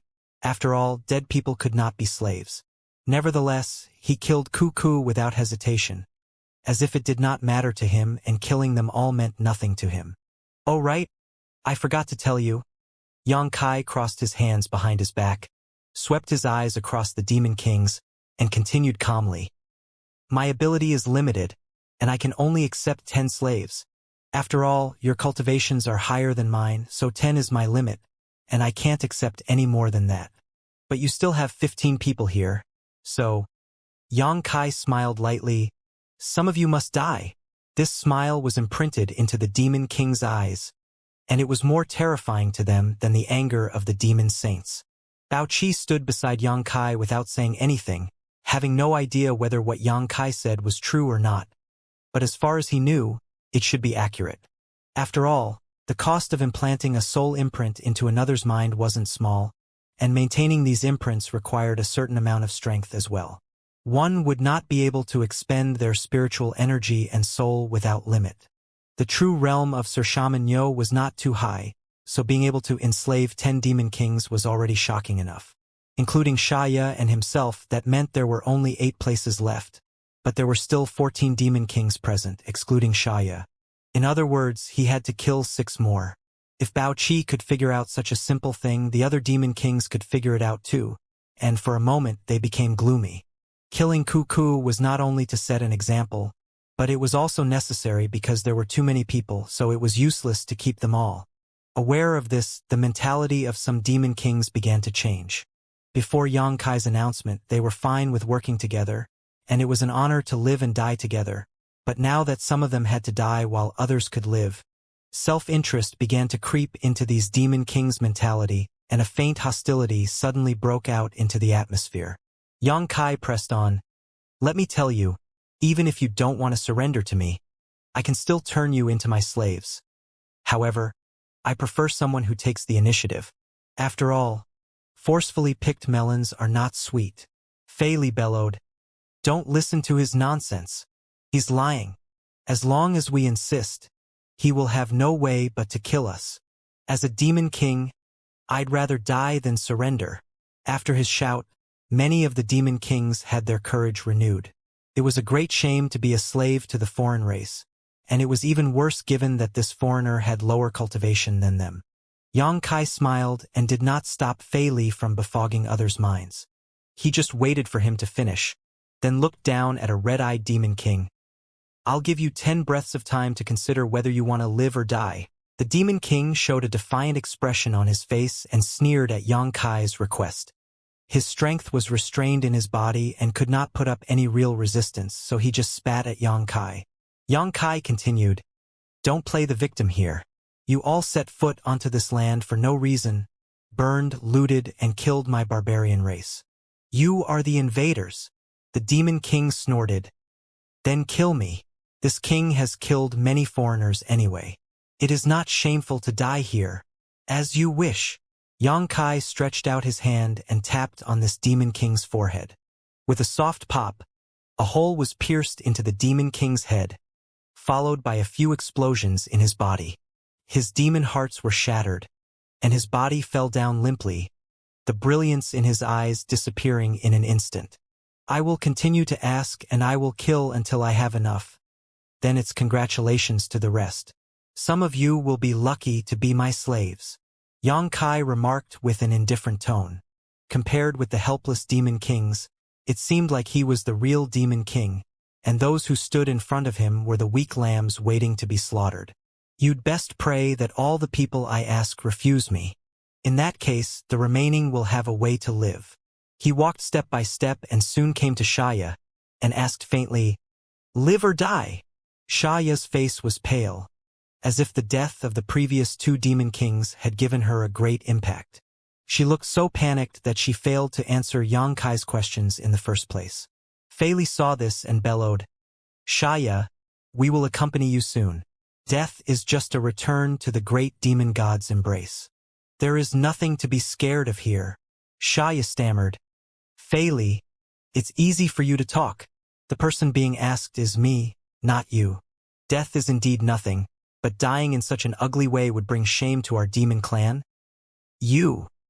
Fei Li was taken aback and looked at Xianxia coldly. "Don't tell me you really want to." You have 3 breaths of time to decide. Xianxia slowly raised a finger and pointed at Xianxia. Xianxia immediately half-knelt on the ground and bowed her head. Xianxia is willing to submit her loyalty to Sir Shaman Yo. The faces of all the demon kings changed. The majority of them were glaring at Xianxia with contempt and anger. They were ashamed to call her a demon king like them. However, a few secretly felt some empathy with Xianxia. There were always those who embraced death courageously, but there were still others who were cowards and feared death. Although these demon kings were strong, they still belonged to this reality. Very good. Xianxia revealed a smile and put his hand on Xianxia's head, continuing their act. Xianxia looked up again and replied with pleasant surprise, "Many thanks, sir." As she spoke, she stood up and walked a few steps over to Bao Qi. Bao Qi glanced at her and gave her a look of approval. To be honest, if he had not known Xianxia's true status, he too would have been cheated by her. "I should have killed you earlier." Fei Li ground his teeth and bellowed. He would have rather had Xianxia die by his hand than become a slave to this foreigner. This was truly a disgrace to the demon clan. Xianxia turned around with a solemn look and shouted loudly, "I'll ask you one last time. Do you want to live or die? For the last time, do you want to live or do you want to die? If no one is willing to submit to me, I don't mind killing you all. You're not the only demon kings out there, so I have plenty of choices. Besides, you don't have to feel ashamed. Those of you who don't submit to me will die, and if you submit to me, you will survive. No one will know your choice today except yourselves. These are your last 3 breaths." Xianxia suddenly seemed to be a little impatient when he issued the ultimatum and immediately raised 3 fingers, calling out with a cold expression as he bent the first finger, "3." After a pause, he continued, "2." All the demon kings' faces turned solemn, realizing the outcome at the end of Shaman Yo's countdown. Before he called out the last number, a demon king with scars on his face stood up and stammered in a low voice, "I am willing to be loyal to Sir." He gritted his teeth as he blurted these words. His expression was difficult to read, but it was obvious that he was struggling violently deep in his heart. The ghost fire in the bone demon Fei Li's eyes was stagnant. When Xianxia first surrendered to this foreign race, he already expected such a scene, so he did not blame the others at this moment. Die on their feet or live on their knees, these were their own choices. Some were willing to abandon their dignity and pride to this foreign race, and he could not stop them from doing that. But he knew that most of the demon kings here were not such cowards. They were demon kings. The facts had indeed proved Fei Li right. He and the majority of demon kings watched the few demon kings submit to Xianxia with shame and anxiety, like a group of children who have done something wrong, waiting for Xianxia's judgment. 5 is it? Xianxia wore a small smile as he watched the demon kings who were kneeling down in a row, and also at the 8 people in the back, smiling as he commented, "It looks like you have all made your own choices."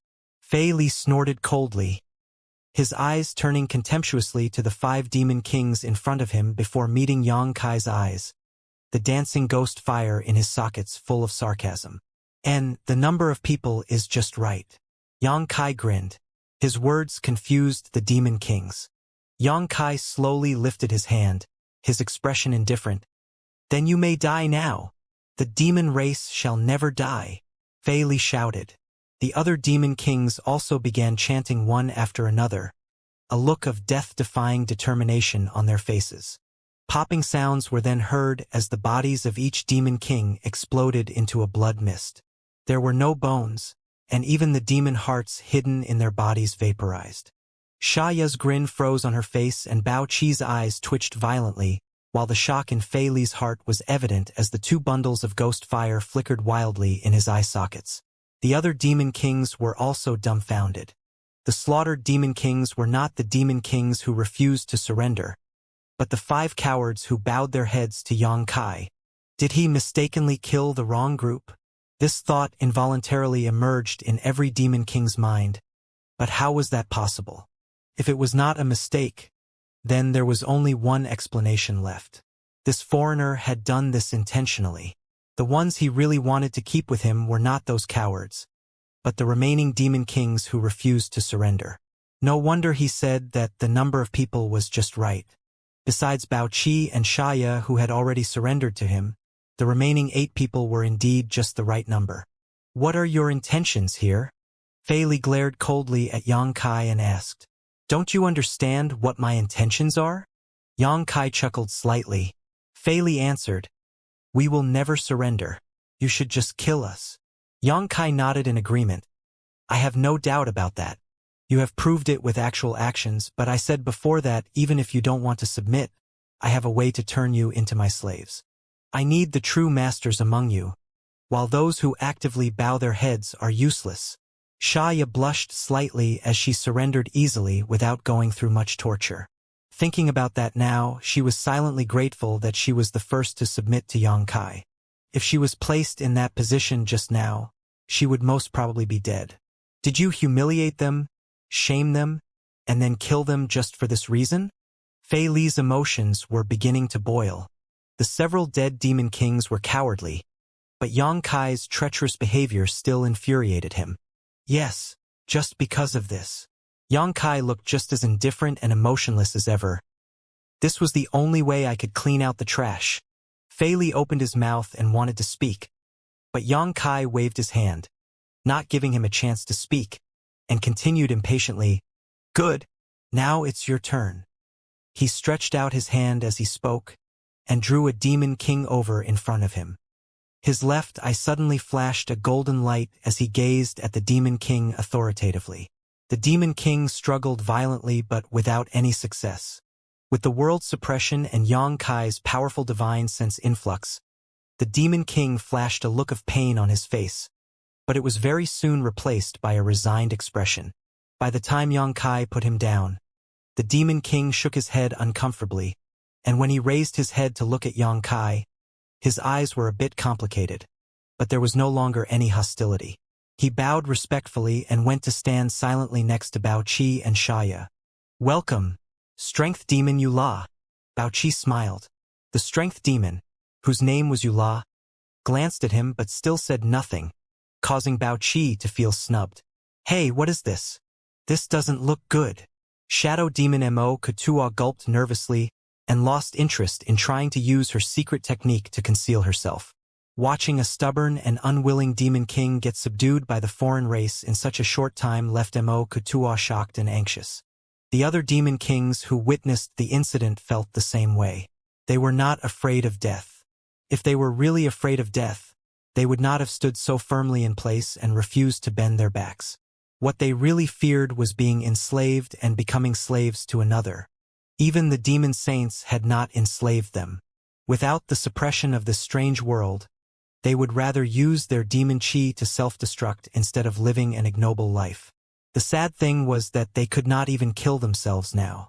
One demon king after another was brought in front of the foreign race boy, and knowing what was going to happen next left the rest of the demon kings feeling devastated. Sir, didn't you say forcefully picked melons are not sweet? Just let us die. Why do you have to put in so much effort? Mo-Kutua opened her mouth and shouted at Yang Kai. Yang Kai raised his eyes at her, grinning. Indeed, a forcefully picked melon is not sweet, but it can still quench one's thirst. Mo-Kutuo's expression froze, her face twitching violently. While she was fuming, Yang Kai pulled her body towards him. Sighing slightly, and knowing that she would not be able to escape anyway, Mo-Kutua just stood before him with a helpless expression. One by one, the demon kings were branded with Yang Kai's soul imprint, and finally it was Fei Li's turn. As the unofficial leader of the many demon kings present, Fei Li deserved to be proud, as even when Yang Kai branded his soul imprint on him, he did not give up resisting.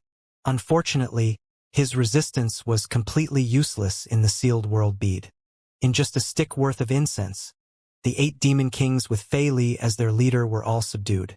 Everyone stood together, exchanging awkward glances. Xianxia enthusiastically circulated around the many demon kings, boasting of Yang Kai's abilities in an attempt to dispel their dissatisfaction somewhat. Yang Kai also consumed a huge amount of spiritual energy in order to complete this act, but with the support of the 7-colored soul-warming lotus, it was still bearable, and it would only take a while for him to recuperate. In the sealed world bead, the 10 demon kings looked at Yang Kai solemnly. Looking around, Yang Kai ordered, "I need you to do a few things for me." "Sir, please speak," Fei Li replied jerkily. "First, bring me all the demonized barbarians under your command. I know that each of you more or less has some demonized barbarians. I need those people." Fei Li nodded and obeyed. Yes, the demonized barbarians were placed in the lowest position among the demon race, and no one really cared for them. "Second, I want your demon beasts." Yang Kai pressed on. Compared to the previous request, this one was more difficult to fulfill, but it was not impossible. Now that the demon saints were busy recuperating, almost no one else could have any control over the demon kings in their own territory. None of the demon subordinates could have a say if they were forced to give up their demon beasts. "Third, gather the subordinates of the demon kings that I killed today, and be careful not to let the news of their deaths spread out." The demon kings nodded and obeyed. "Sir, shall we join you after finishing this?" Fei Li asked. "No need." Yang Kai shook his head. "After finishing, you can do whatever you should do. I will summon you when and if I need you." Mo Kutua asked, "Then what if a Forii? If Sir's people attack us?" "Sir, you do know that your clansmen are also fighting back everywhere." Yang Kai looked at her as he answered, "It shouldn't be difficult for you to send your subordinates to their deaths." As soon as this statement came out, the expressions of the 8 demon kings changed slightly. Indeed, they were marked by Yang Kai's soul imprint and became his slaves, but it was still a bit difficult to order their subordinates to die, even though this was Yang Kai's order. Regardless of what they thought, Yang Kai sent them all out of the sealed world bead after giving them orders. In the wilderness, the 8 demon kings flew off in different directions. After watching the demon kings leave, Xianxia smiled slightly and commented, "I thought Sir would use them and then take in their subordinates just like before. It's not a good thing to be too strong. Besides, I still need some time." The Shaman Yo clan originally only had 3,000 people, but it had already defeated the armies of 2 demon kings. If he continued on in such a fashion, the Shaman Yo clan would definitely become incredibly powerful in short order, but it would also attract the attention of the demon race. Time passed in a blink of an eye, and it was already 1 month later. In this 1 month, some changes had taken place in the Shaman Yo clan's base. The most obvious change was the surge in the number of people. After the initial 3 months of war, the group of 3,000 people had expanded to 5,000, and after capturing the city, the number increased to 7,000. Now, the 7,000 people were more than tripled, and the number was close to the 20,000 mark. This was an extremely terrifying number, not an amount a mere shaman grandmaster could control. Only a shaman king was qualified to lead so many people. Naturally, the additional clansmen were sent by the demon kings, with Fei Li as their leader. With the efforts of the shaman masters such as Yu, Lu, and the others, many clansmen had recovered their senses. The shaman warriors had no idea where the new demonized clansmen came from, but they just followed Yang Kai's order and accepted them outside from time to time. Bao Qi and Xianxia also made a lot of contributions, and it was thanks to these 2 demon kings that the handovers went so smoothly. Every shaman master was so busy that they did not have time to take a break, but they were joyous nonetheless. There were some shamans among the clansmen that were sent, so it was something that was worth celebrating. Originally, there were only a dozen shamans in the Shaman Yo clan, but after this last month, the number had expanded to about 50. Most of them were shaman apprentices and shaman warriors, while only a few were shaman masters, and none were shaman grandmasters. It was reasonable though, as shaman grandmasters possessed shamanic spells to protect themselves, so in general, they could not be demonized and were instead killed in an encounter with the masters of the demon race. How could there be any left over for Yang Kai? In addition, the demon beasts under the command of the various demon kings were also sent over one after another. Originally, the cavalry of the Shaman Yo clan only had a few dozen people in it, but now that number had increased to 1,000. A cavalry of 1,000 people charging together should not be underestimated, and they would certainly play a great role in the future war. As the number of people expanded, each army unit naturally needed to be reorganized, but Yang Kai did not intervene in this matter, and simply allowed you and Lu to take charge of it because he believed in their abilities. The aerial cavalry went out to investigate frequently, and the scope of investigation got farther and farther with each passing day. According to the information received, the counterattack of the barbarian race in the surrounding region had been very effective, and they had recovered a large area of lost land. They had more victories than defeats wherever their armies went, and this forced the demon clan to withdraw north step by step. The boundary of their vast territory had shrunk, and the forces of the demon clan gradually began to gather together in larger groups. The resistance encountered by the barbarian race was also growing stronger and stronger, and each battle became increasingly intense. Several huge clans had used their full strength to fight with the demon race, but still ended up evenly matched in battle. Anyone with a little foresight knew that scattered wars would not be happening in the coming days, while large-scale engagements between the two races were now inevitable. Sure enough, one day a month later, a sharp horn suddenly blared in the city. This was a call to assemble. At the same time, there was a knock on the door at Yang Kai's room, and Yu's voice came from outside. Yang Kai got up, opened the door, and saw that the twins were standing outside with a serious look. Yu immediately reported as he appeared, "Sir, the Shaman Kings have summoned all the clansmen of the Southern Barbarian clan to gather at the Twin River boundary." Yang Kai's face turned solemn. "When is the deadline?" "Within 10 days.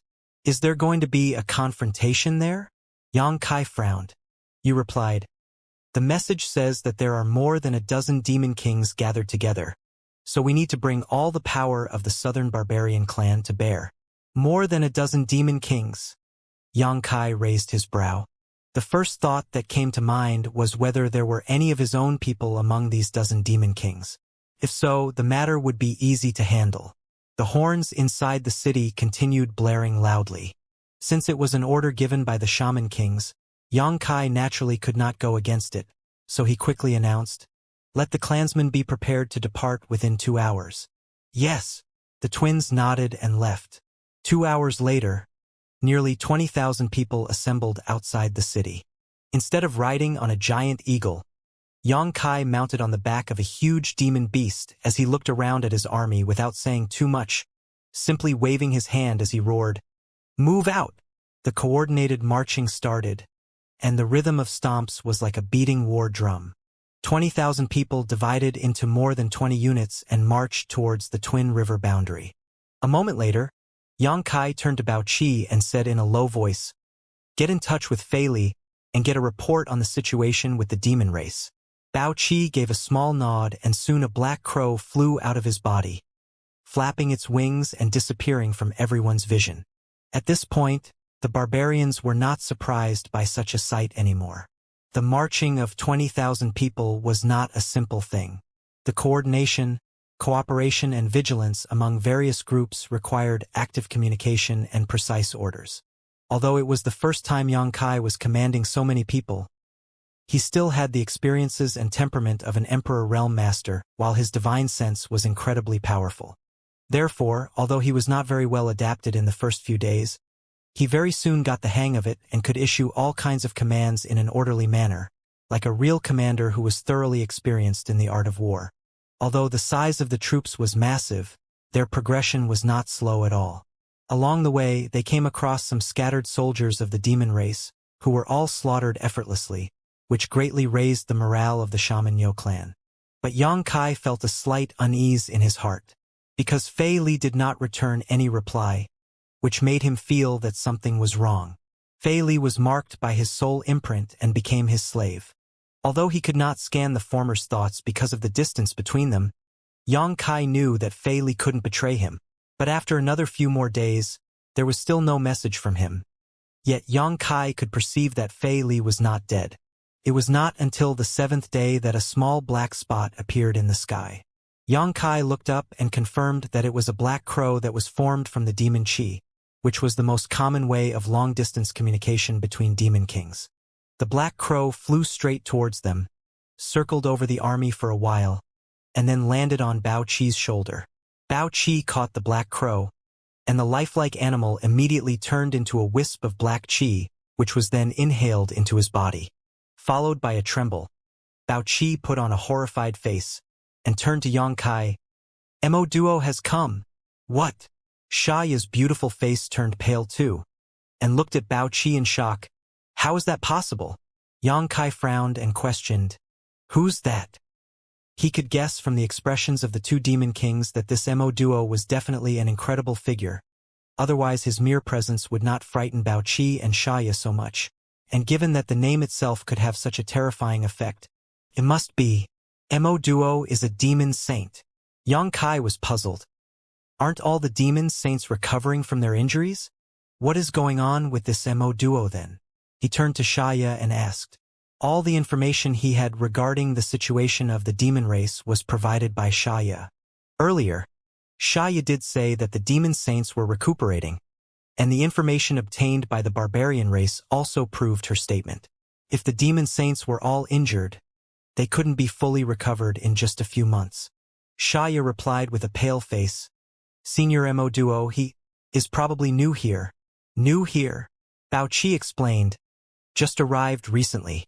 Yang Kai was taken aback. Can this be done? Can you send a demon saint over here from your demon realm at any time? If so, the barbarian race would have no hope at all. The demon saints had a hard time in the last war of saints, and it was the same for the shaman saints. Both sides were racing against time to heal their wounds, so the saints of both races were not active in recent months. But if the demon realm could casually send other demon saints here, the barbarian race definitely could withstand the pressure. Bao Qi shook his head.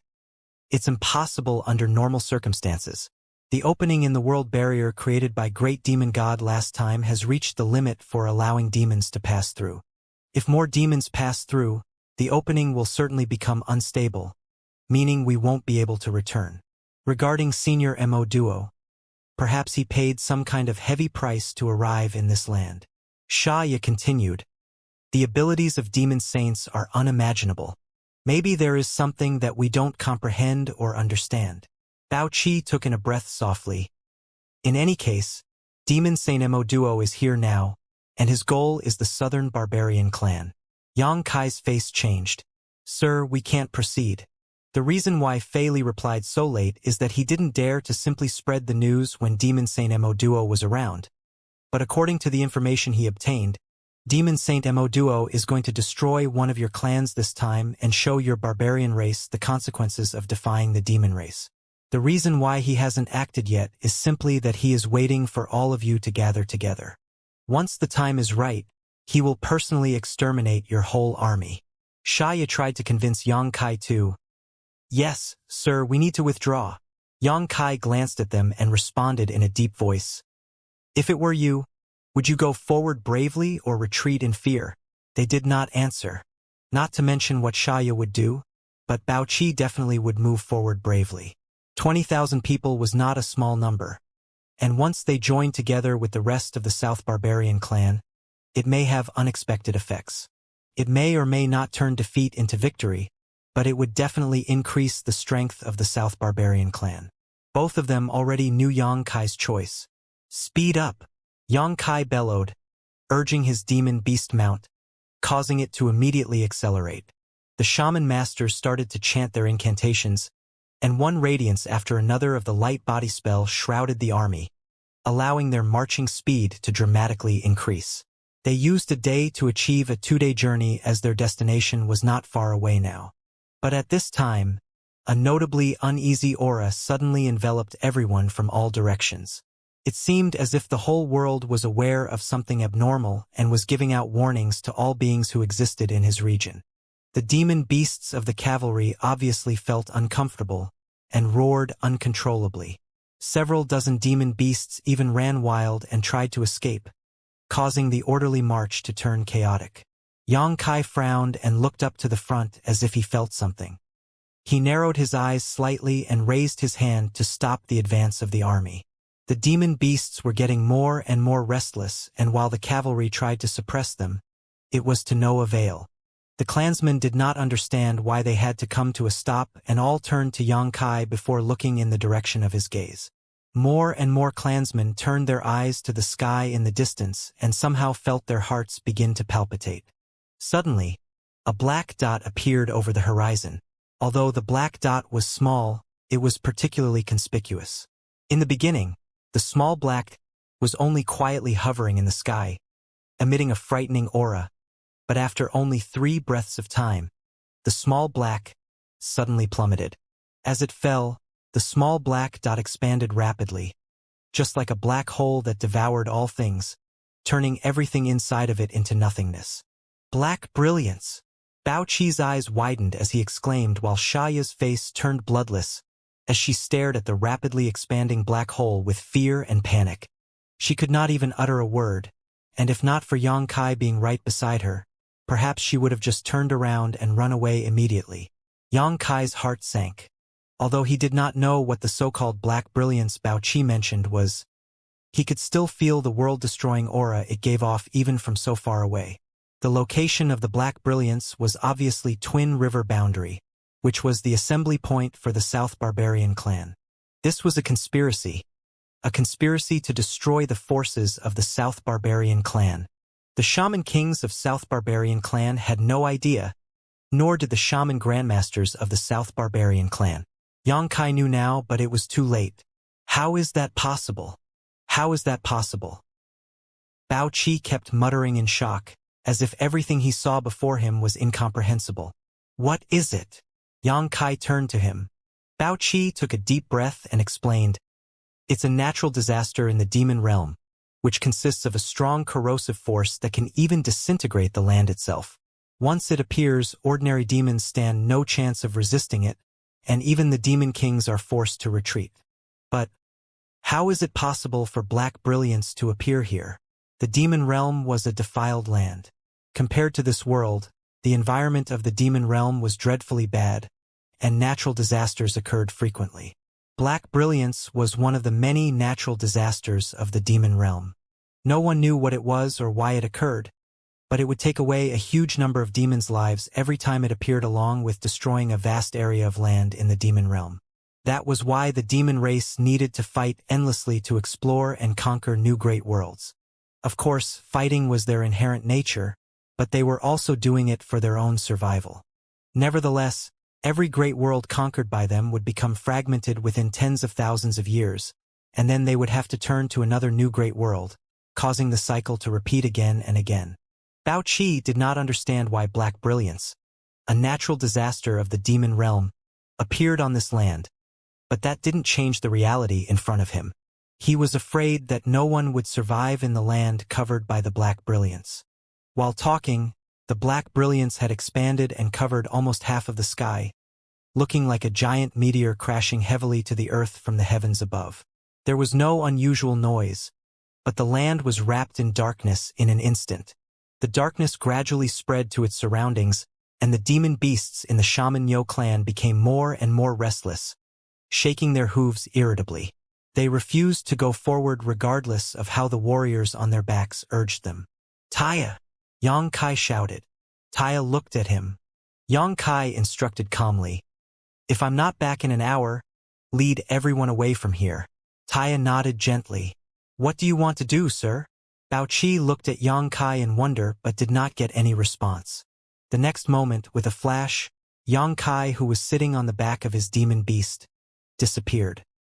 Xianxia turned to the area enveloped by the black brilliance with an uneasy feeling, and vaguely saw a trace of a figure advancing towards that direction at a high speed, vanishing from her sight in the blink of an eye. Bao Qi's face turned ugly. What is he doing? The barbarians gathered under the exploded black brilliance were dead without a doubt. Now the best plan was to retreat immediately. Yet as the commander of this army, Sir Shaman Yo actually put himself in danger, which left Bao Qi confused. It's over, it's all over. Xianxia seemed to have lost her soul as her eyes went completely dull. If she had not been marked by Yang Kai's soul imprint, she would be cheering for Yang Kai to die as soon as possible. But now that she shared a soul connection with him, she could not help worrying about Yang Kai's safety. This was obviously not a wise move. Yang Kai was clueless about the horror of black brilliance, but the demon race knew it better than anyone.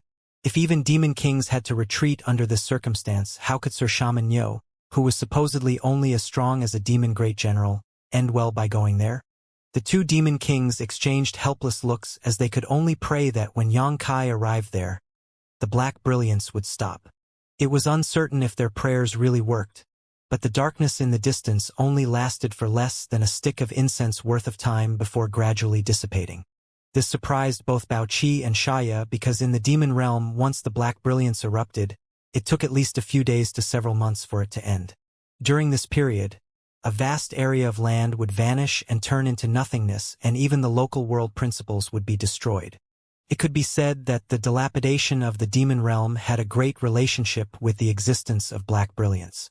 It was the first time they have seen such a short-lived black brilliance that only lasted for a stick of incense worth of time. In fact, they had never even heard of such a phenomenon before.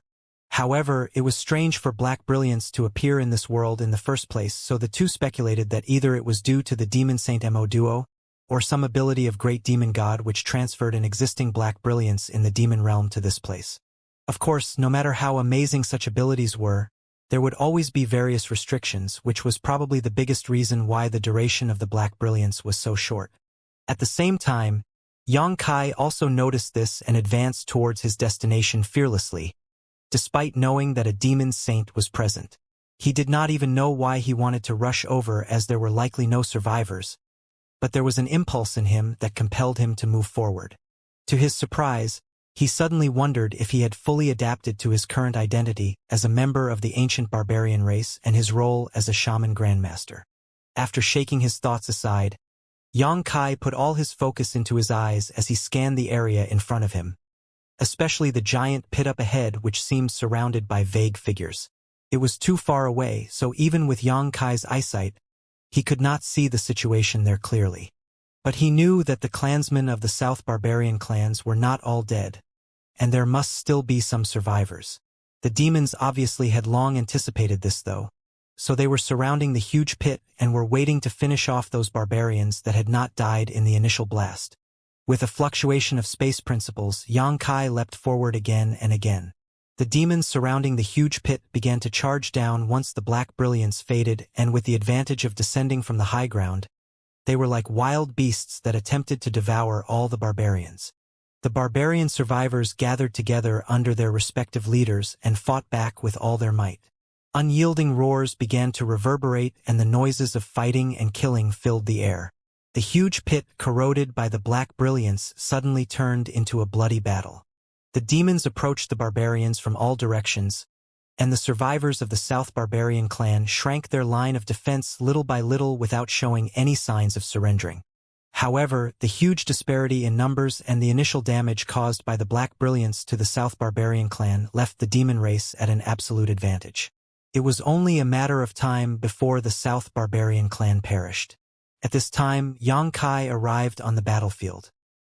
He rushed down all the way from the periphery of the huge pit, waving the broad myriads swords wildly. Wherever the sword light flashed, blood and flesh would splash out. Xianxia was like an invincible conqueror, plowing his way through the abyss of death, terrifying countless demons in his way. Many demons noticed his existence, and the masters of various clans rushed at him fearlessly, but all failed to stop his pace and ended up slaughtered by the sword. Even those powerful demon great generals were unable to resist a single blow from Xianxia, with the residual power of the myriad swords turning many into clouds of blood mist. 30 kilometers away, a pair of elusive eyes observed this scene. The owner of the eyes was a fair-skinned young man with a long figure. Xianxia's appearance seemed to add a ripple in the stagnant water of the war, and aroused some of this man's interest. Several demon kings gathered around him respectfully, and occasionally checked his expression in awe. A young man who could humble the demon kings must be Demon Saint Mo Duo. Before seeing his true face, perhaps no one would have thought that the murderer who brought the black brilliance to this world and killed 200,000 to 300,000 members of the South Barbarian clan with one strike was actually a fair-skinned, harmless-looking young man. There was no trace of demon chi on him, as if he were just an extremely ordinary human. But the demon kings who were familiar with him all knew the horrifying truth of this demon saint. The warmth on his face was just a meaningless disguise. One of the demon kings noticed Mo Duo's change of expression and asked carefully, "Sir, Do you need me to teach him a lesson? This was the battle to rebuild the prestige of the demon race, and most of the foreign race already lay dead at their feet. This battle was used to strike at the morale of the foreign race, to show them the consequences of resisting the demon race. Therefore, they could not allow those foreigners to be even a little presumptuous. The foreign young man who made a clean sweep in the battlefield obviously went too far, which also made the demon king want to kill him. Duo shook his head, and replied with a faint smile. Everything is as it should be. The demon king immediately stopped speaking, and stared coldly at the battlefield, as if looking forward to seeing how Xianxia was going to die. The pit was extremely huge, occupying a radius of at least 100 kilometers. And this whole area of 100 kilometers was one battlefield. Almost the entirety of the South Barbarian clan had gathered here under the order of the Shaman Kings. When the Black Brilliance exploded, more than 2/3 of their number had instantly succumbed to death's embrace, while none who survived was unscathed. The forces of the demon race were also quite impressive, representing the combined troops of more than a dozen demon kings, which totaled some 100,000 strong. At present, about 200,000 people were gathered here, which was almost the largest battle since the outbreak of the war between the two races, but the situation was extremely unfavorable to the barbarian race. Sword light swept through everything as several self-confident demon great generals were cleaved in half by Xianxia, flesh and blood spewing wildly, and the residual force of the sword chi clearing out a wide area, crushing all the demons around into paste. In the middle of this carnage, only one tall, strong barbarian remained standing. He was shimmering with the light of the shield spell, but it could not hide the horrifying state of one side of his body, which had seemingly been liquefied. Before Xianxia's arrival, this barbarian had already killed dozens of demon generals and demon great generals with his shamanic spells. Only the last flames of this man's burning vitality were supporting his mutilated body. Their eyes met, and the man grinned as he called out, "Heh, Shaman yo. Shaman too." Xianxia looked at the Shaman Grandmaster in front of him with an unreadable expression. Just a few months ago, the two had some conflicts in the South Barbarian clan's king city. Shaman too was provocative and dissatisfied with Xianxia, and even after a few months, the expression on this Shaman Grandmaster was still ever so unkind, even a faint trace of competition in his gaze. "I thought you wouldn't come, but you're here." Shaman too chuckled lowly, and did not mind the half of his body that had liquefied at all, which was obviously caused by the black brilliance from earlier. His bones were exposed, and even his internal organs were clearly visible, which continued to dissolve into liquid and dripped onto the ground. "I just arrived." Xianxia gave a small nod. "Very good." A smile crept onto Shaman Tu's face. The pain did not make him lose his mind and instead seemed to be keeping him more sober than ever. "In the past few months, more than 7,000 demons have died at my Shaman Tu hands and the hands of my subordinates. How about you?" he asked with a solemn face. "Not as many as you," Xianxia replied. Shaman Tu guffawed. "Then I win. Ha ha ha ha." He remembered the bet he had with Xianxia before departing King City. Xianxia agreed. "You are right, you've won." Only after a short silence did he ask, "Can you still hold on?" Shaking his head, Shaman Tu replied, "No, as you can clearly see. My clansmen are all dead anyway. I am the only one left in the Shaman Tu clan. I should go look for them now. Farewell." Xianxia nodded and placed his fist across his chest in respect. Shaman Tu crossed his skeletal hand over his chest in return, and stated sternly, "Fine Sir Shaman King, the South Barbarian clan must not perish here today." After that, he turned around and took large strides towards the dense group of demons. He slurred an incantation jerkily, and a dazzling light that resembled a ball of flame burst out of his body, enveloping him. Life sacrifice. This was the most forbidden shamanic spell among all shamanic spells.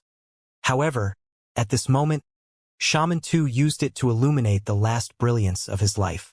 In this ancient era, the barbarian race believed that they would return to the embrace of the barbarian god after death, and their souls would travel to the shaman divine temple to be reincarnated. Death was not the end for them, only a new beginning.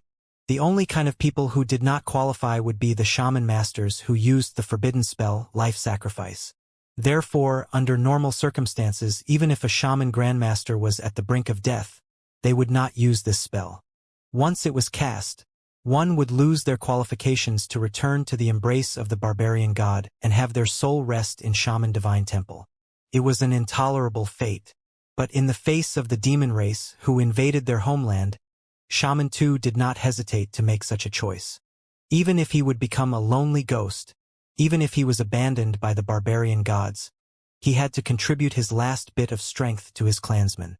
The clueless demons surrounded him while Shaman 2 cackled loudly, allowing the sharp weapons to slash him freely, but his body only burned more and more vigorously. The demons gathered around him finally realized something was wrong. But it was too late when they wanted to turn around to escape. With a loud explosion, as if someone had lit a brilliant firework, Shaman 2's whole body exploded into a cloud of flaming blood, and the demons surrounding him also vanished in an instant. All demons within a radius of 1,000 meters were wiped out. By now, though, Xianxia was already making his way to the center of the battlefield. He could sense a familiar aura over there. It was a Shaman King's aura, but the aura was clearly weak and fluctuating. It seemed like Shaman Dang was in extremely poor condition. There were only tens of thousands of people left of the South Barbarian clan after the outbreak of the Black Brilliance, and that number was rapidly declining under the attack of the demon race. Barbarian warriors were dropping one by one, and the shamans could hardly execute their roles effectively after losing the protection. Their relatively weak bodies were clearly incapable of turning back the tides with such a huge gap in numbers, even if they cast their most potent shamanic spells without rest. Under such desperate circumstances, Shaman 2 was not the only one who executed the life sacrifice. In fact, many other shaman grandmasters chose to make this final stand, igniting the last of their vitality in hopes of dragging as many demons down with them as possible. The scattered barbarians were slaughtered, while the only barbarians left were the 10,000 or so gathered at the center that still maintained an orderly defense. Various shamanic spells dyed the barbarians in vibrant colors, while fearless and dauntless looks covered their faces as they fought the demon race to the death. The line of defense was pushed back step by step, and the 10,000 warriors were steadily dwindling in number. In the midst of this chaos, everyone was stunned at Xianxia's sudden appearance, including the demons, who stared at him in a daze, watching him carve a bloody path to join the encircled barbarians. As he reached the center of the group, Xianxia quickly saw Shaman Dang. "Sir!" Shaman Dang looked terrible. He was blind in one eye, from which thick liquid flowed out, and his body was mangled and misshapen as a result of the terrible erosion of the Black Brilliance, just like Shaman 2. Meanwhile, the other Shaman Grandmaster's conditions were even worse than Shaman Dang's. Shaman Dang raised his remaining eye and found that it was Xianxia who called him, and he could not help but flash a wry smile and ask, "Why are you here?" Xianxia knew what he was worried about, and quickly explained, "The Shaman Yo clan didn't come. I came by myself." Shaman Dang was immediately relieved, nodding repeatedly, "Good, good, very good." While speaking, he took out an object that resembled a piece of carved wood. It was made of unknown material, and there was nothing special about it either, but Shaman Dang regarded it as a treasure and solemnly stuffed it into Xianxia's hand. "This is the sacred treasure of our South Barbarian clan. Take it and leave. The South Barbarian clan cannot perish. In the barbarian race, each clan has its own sacred treasure. These sacred treasures were a kind of spiritual pillar, but were themselves not rare or powerful items. However, the sacred treasure symbolized supreme authority and power, while the one who held the sacred treasure could command the entire clan. In general, the sacred treasure was always in the possession of the most powerful shaman king of the clan. Shaman Dang was the 6th shaman king, so the sacred treasure wouldn't fall into his hands under normal circumstances. In this situation, there was only one explanation for this: the other shaman kings were dead. Shaman Dang was the last shaman king of the South Barbarian clan, but he knew he was not going to live long. On the field, Xianxia was the only shaman grandmaster who remained uninjured, So Shaman Dang had no choice but hand over the South Barbarian clan's sacred treasure to him. Can you do it? Shaman Dang grabbed Yang Kai's shoulder and gazed at him solemnly. Yang Kai nodded and promised, "The South Barbarian clan will never die." Shaman Dang gave a small smile. "That's all you need to say." He immediately regained the mighty aura he had when Yang Kai first met him, and the power of a shaman king instantly awakened in his body as he declared in a deep voice, "We will create an opportunity for you to escape here. After you leave, take your Shaman Yo clan to find other great clans and tell them of what happened to the South Barbarian clan today, so that they can learn from it." Yang Kai opened his mouth and wanted to tell him that there was another demon saint here. Shaman Dang probably was not aware that this was the work of a demon saint and expressed confidence in creating the opportunity for Yang Kai to escape. If he knew it, he would not be that assured. But Yang Kai closed his mouth. If it was possible, he would use the sealed world bead to take away all the survivors here. However, he could not do that even if he wanted to, because all the barbarians in sight were just like Shaman too, dissolving slowly under the aftereffects of the black brilliance, including the most powerful Shaman King. Yang Kai would only be taking away puddles of liquefied bodies if he brought them into the sealed world bead. The life chain's blessing on them could not save their lives, only postpone their deaths. Clenching the sacred treasure tightly in his hand, Yang Kai vowed with a seriousness that he had never had before. "The South Barbarian clan will one day rise from the ashes, stronger than ever before, I promise." Shaman Dang gave a boisterous laugh, then suddenly asked, "You and Lu?" "They're both fine," Yang Kai replied. "The war has allowed them to grow a lot. It should not be long before they become shaman grandmasters themselves." "Sir, is there any message you need me to pass on to them?" "There's no need." Shaman Dang waved his hand. "They know their responsibilities. I don't need to worry about them." He took a deep breath and continued, "Are you ready?" Yang Kai nodded. Shaman Dang immediately waved his hand, and a bolt of lightning flashed at his fingers. In the blink of an eye, it turned into a vivid lightning python, which blasted into the mass of demons ahead. There were sounds of stabs and slashes, followed by the demons falling on their backs. The lightning python swam through the swarm of enemies, guiding the way forward for the remaining South Barbarian clansmen. The incantations of shamans and the roars of barbarian warriors were intertwined into a tragic requiem. All the remaining clansmen converged to form a rope of barbarians with Shaman Dang as the center, and advanced forward fiercely, as if to dig out an escape route. Even facing an enemy 10 or 20 times greater than themselves in number, the South Barbarian clan cut open a path and pushed forward with unstoppable force. Unfortunately, this momentum could not be maintained for long. When several demon kings arrived, their progress was blocked. Shaman Dang flew into the air, his shaman strength fluctuating madly, facing the menacing demon kings single-handedly, and at the same time, he shouted to Yang Kai, "Find your way out of here." He was unable to provide Yang Kai with any more protection, so everything completely depended on Yang Kai's own abilities to whether he could escape or not. Although hope was still, Shaman Dang could only pray for the best.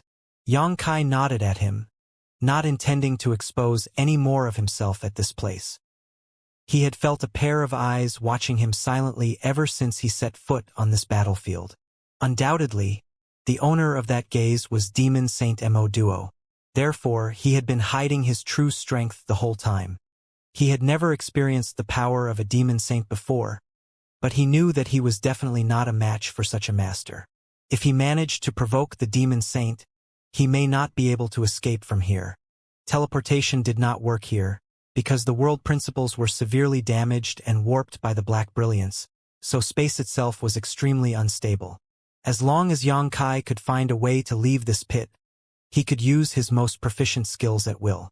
This huge pit with a radius of 100 kilometers was the greatest obstacle in his path. Yang Kai tried to rush out of the battlefield without anyone noticing at first, but he was still quickly spotted. One of the demon kings with a pair of wings did not seem to be interested in besieging Shaman Dang and instead stood midair with his arms crossed, watching the situation coldly. Yang Kai's unusual behavior soon attracted this man's attention. At first, He watched Yang Kai trying to escape out of this place with great interest, but soon he began to feel a little agitated, because he found that this foreigner was quite capable, and no one could stop his pace. Hundreds of people died at his hands along his path of escape. Seeing that the foreigner was about to kill again, the winged demon king could not stand it anymore. With a flap of his wings, he rushed down and blocked Yang Kai's way with a spear in his hand. A fist-sized dark energy ball gathered rapidly at the tip of the spear as he thrusted it at Yang Kai. Yang Kai leaned sideways slightly and hurriedly lifted up the myriad swords, looking very flustered. His panic made the demon king laugh, his face full of glee. It seemed that he had foreseen the scene where Yang Kai was pierced to death. But the result surprised him. Not only did the foreigner not die from his stab, he actually made use of the force of the attack to rebound away lightly from him and escape outwards at once. The demon king frowned and muttered, "So lucky!" He attributed all this to Yang Kai's good luck, never once suspecting that this was all planned by the other party. As the words fell, he began to chase after Yang Kai. Although he failed to kill the foreigner in one strike, he could not let the prey escape under his watch, for he was a demon king. Senior Mo Duo was overseeing this massacre personally, so all the demon clansmen were performing at their best. If he could not even take down a little brat, he was afraid that he would be punished. No longer holding back, the demon flapped his wings strongly and arrived above Yang Kai in the blink of an eye. He swung the spear again and plunged down fiercely, but this time the dark energy ball on the spear tip was no longer the size of a fist, but the size of a washbasin. The aura of the energy ball had also become extremely terrifying, which was not a blow that even a demon king could survive easily. The foreigner, who was busy breaking through the lines, seemed to be completely unaware of the approaching danger, simply focusing all his attention on the demons around and ignoring the demon king above him. But before the strike landed, the foreigner finally seemed to have sensed danger and lifted his sword to parry the tip of the spear directly. The energy ball exploded with a loud bang. The demon king was caught off guard and immediately took a few steps back. When he stabilized his body and took a look again, the foreigner had escaped another 1,000 meters. He was running faster and faster while none of the demons could hinder him for even a moment. The long, broad sword in his hand was like a death scythe, and whoever touched it would suffer severe wounds or die directly. This foreign brat had inexplicably countered his 2 attacks and escaped further with the help of the rebound force, which could no longer be explained by just luck.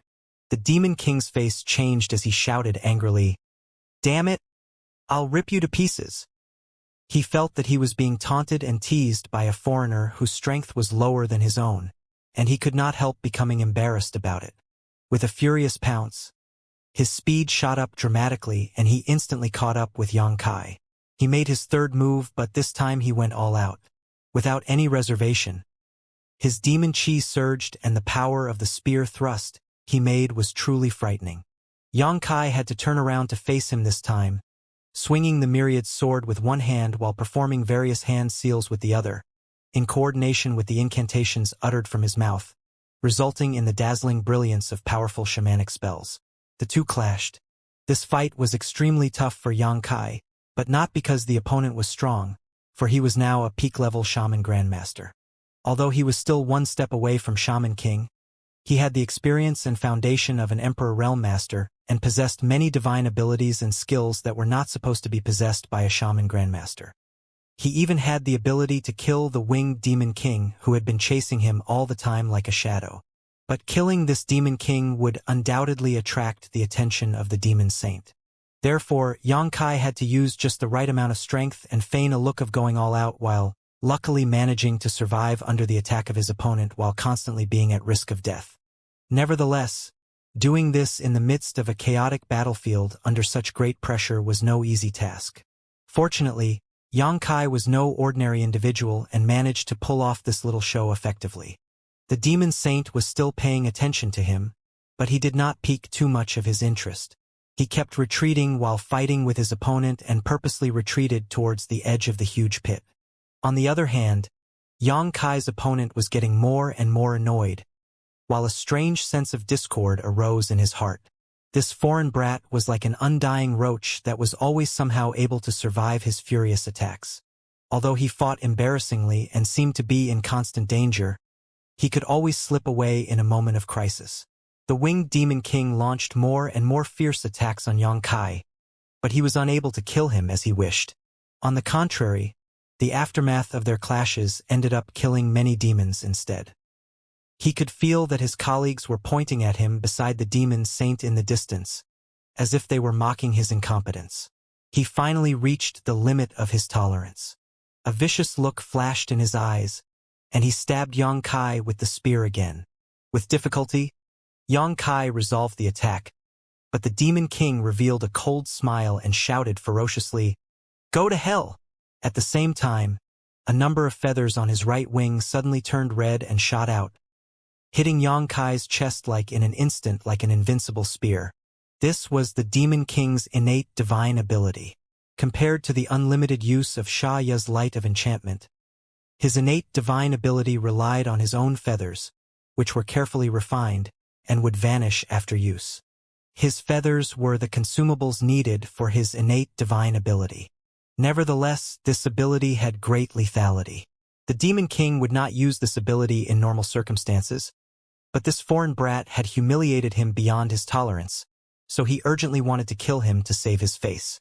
Xianxia's hair stood on end as he was shrouded by an unprecedented sense of crisis, the alarm in his heart ringing wildly. He had not encountered such a crisis in a very long time, and there was a chance he could not resolve this attack easily even if he had his full strength. He instinctively stretched out his hand, but this time he did not use a shamanic spell. Exile, a black hole that seemed to be able to devour everything in the world, appeared in front of him. Seeing this scene, the face of the winged demon king changed drastically as he gawked at the black hole and almost turned around to run away, because the black hole looked notably similar to the black brilliance that burst out before. When Demon Saint Mo Duo used his awe-inspiring ability to transfer the black brilliance to this land earlier, he witnessed the instant destruction to the foreign race with his eyes. He was just a demon king himself, so it was natural for him to fear the black brilliance. But soon he realized that he was wrong. This was not a black brilliance because his feathers actually managed to shatter this black sphere directly. Although the force of the feathers was greatly reduced, they were still shooting straight at the foreign brat. Everything happened in a flash, and when the feathers broke through Xianxia's space technique, he had no choice but to roar, "Dragon Transformation!" Behind him, an illusory phantom of a huge golden dragon appeared and roared loudly into the sky, drowning out all other noises of the battlefield, shaking the world itself. Demon Saint Mo Duo, who had been paying attention to the battlefield far away, finally had a change of expression. A pair of sharp eyes that seemed to be able to penetrate through the barrier of space instantly fixed on Xianxia at that moment. The illusory phantom of the golden divine dragon disappeared into Xianxia's body after a flash. His somewhat scrawny-looking body suddenly enlarged to twice its normal size as his exposed skin became covered with scales. Both Xianxia's hands turned into sharp dragon claws that could crush metal and stone, while two short dragon horns emerged from his forehead. The myriad sword, which was quite large for a sword, now seemed like a child's toy in Xianxia's hand. The red feathers struck Xianxia squarely in the chest with a sharp noise, but they did not take his life as the Demon King imagined they would. After executing his dragon transformation, Xianxia's physique was greatly enhanced, and his skin became covered with tough dragon scales. Although the innate divine ability of the winged Demon King was extremely lethal, his feathers only managed to penetrate a finger's length into Xianxia's flesh before losing all their power, having almost no effect on the latter. The winged Demon King was stunned by this transformation as he did not expect the foreigner to possess such an ability. At the same time, the aura of the foreigner made him feel dreadfully uneasy. He instinctively felt that he was no match for this strange-looking youth in front of him. Followed by a strange cry, he thrust forward with his long spear again while preparing to escape after using a feint. However, Xianxia actually grasped the long spear tightly with his dragon claw and yanked on it fiercely. The winged Demon King was pulled towards him involuntarily. Xianxia took a step forward, tossed up his myriad swords, then clawed the Demon King in the chest with his free hand. With a puff, the dragon claw pierced into the winged Demon King's chest like it was made of paper. Xianxia withdrew that claw a moment later, bringing with it a beating pitch-black demon heart. When their eyes met in close proximity, the Demon King wore a horrified look while Xianxia's face was ice-cold.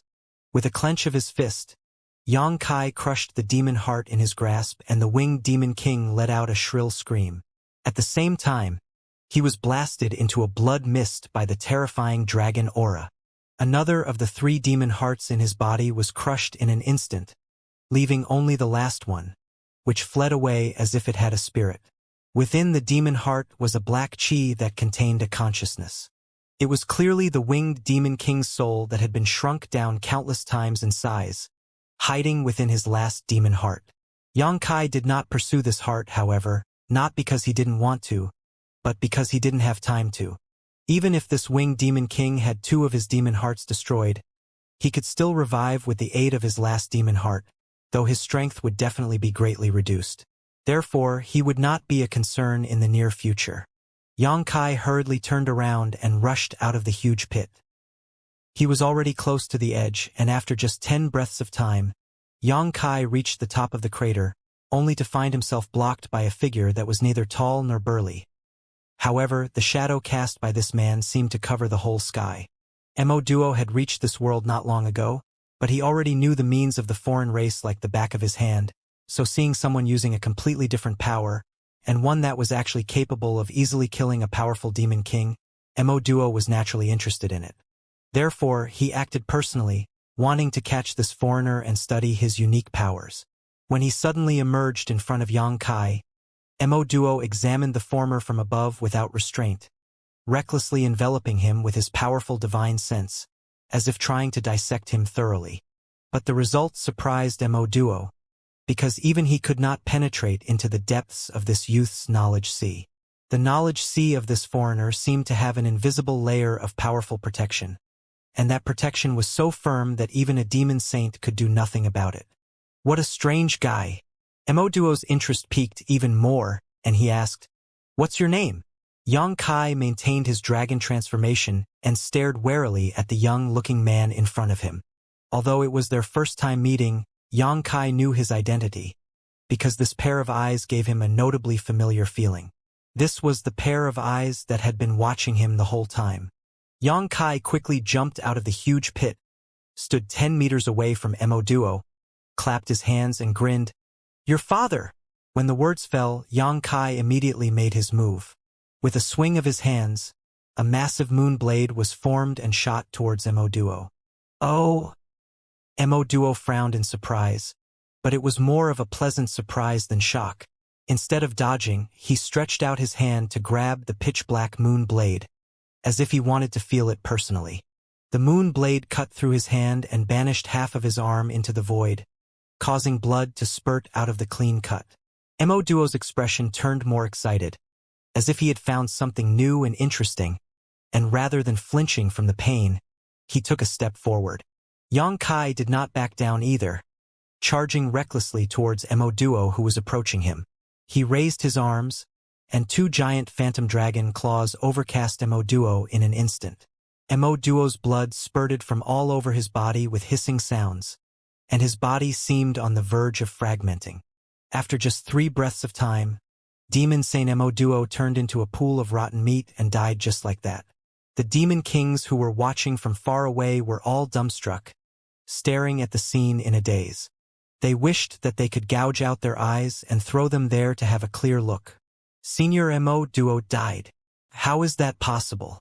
That foreigner who killed him is neither a shaman king nor a shaman saint.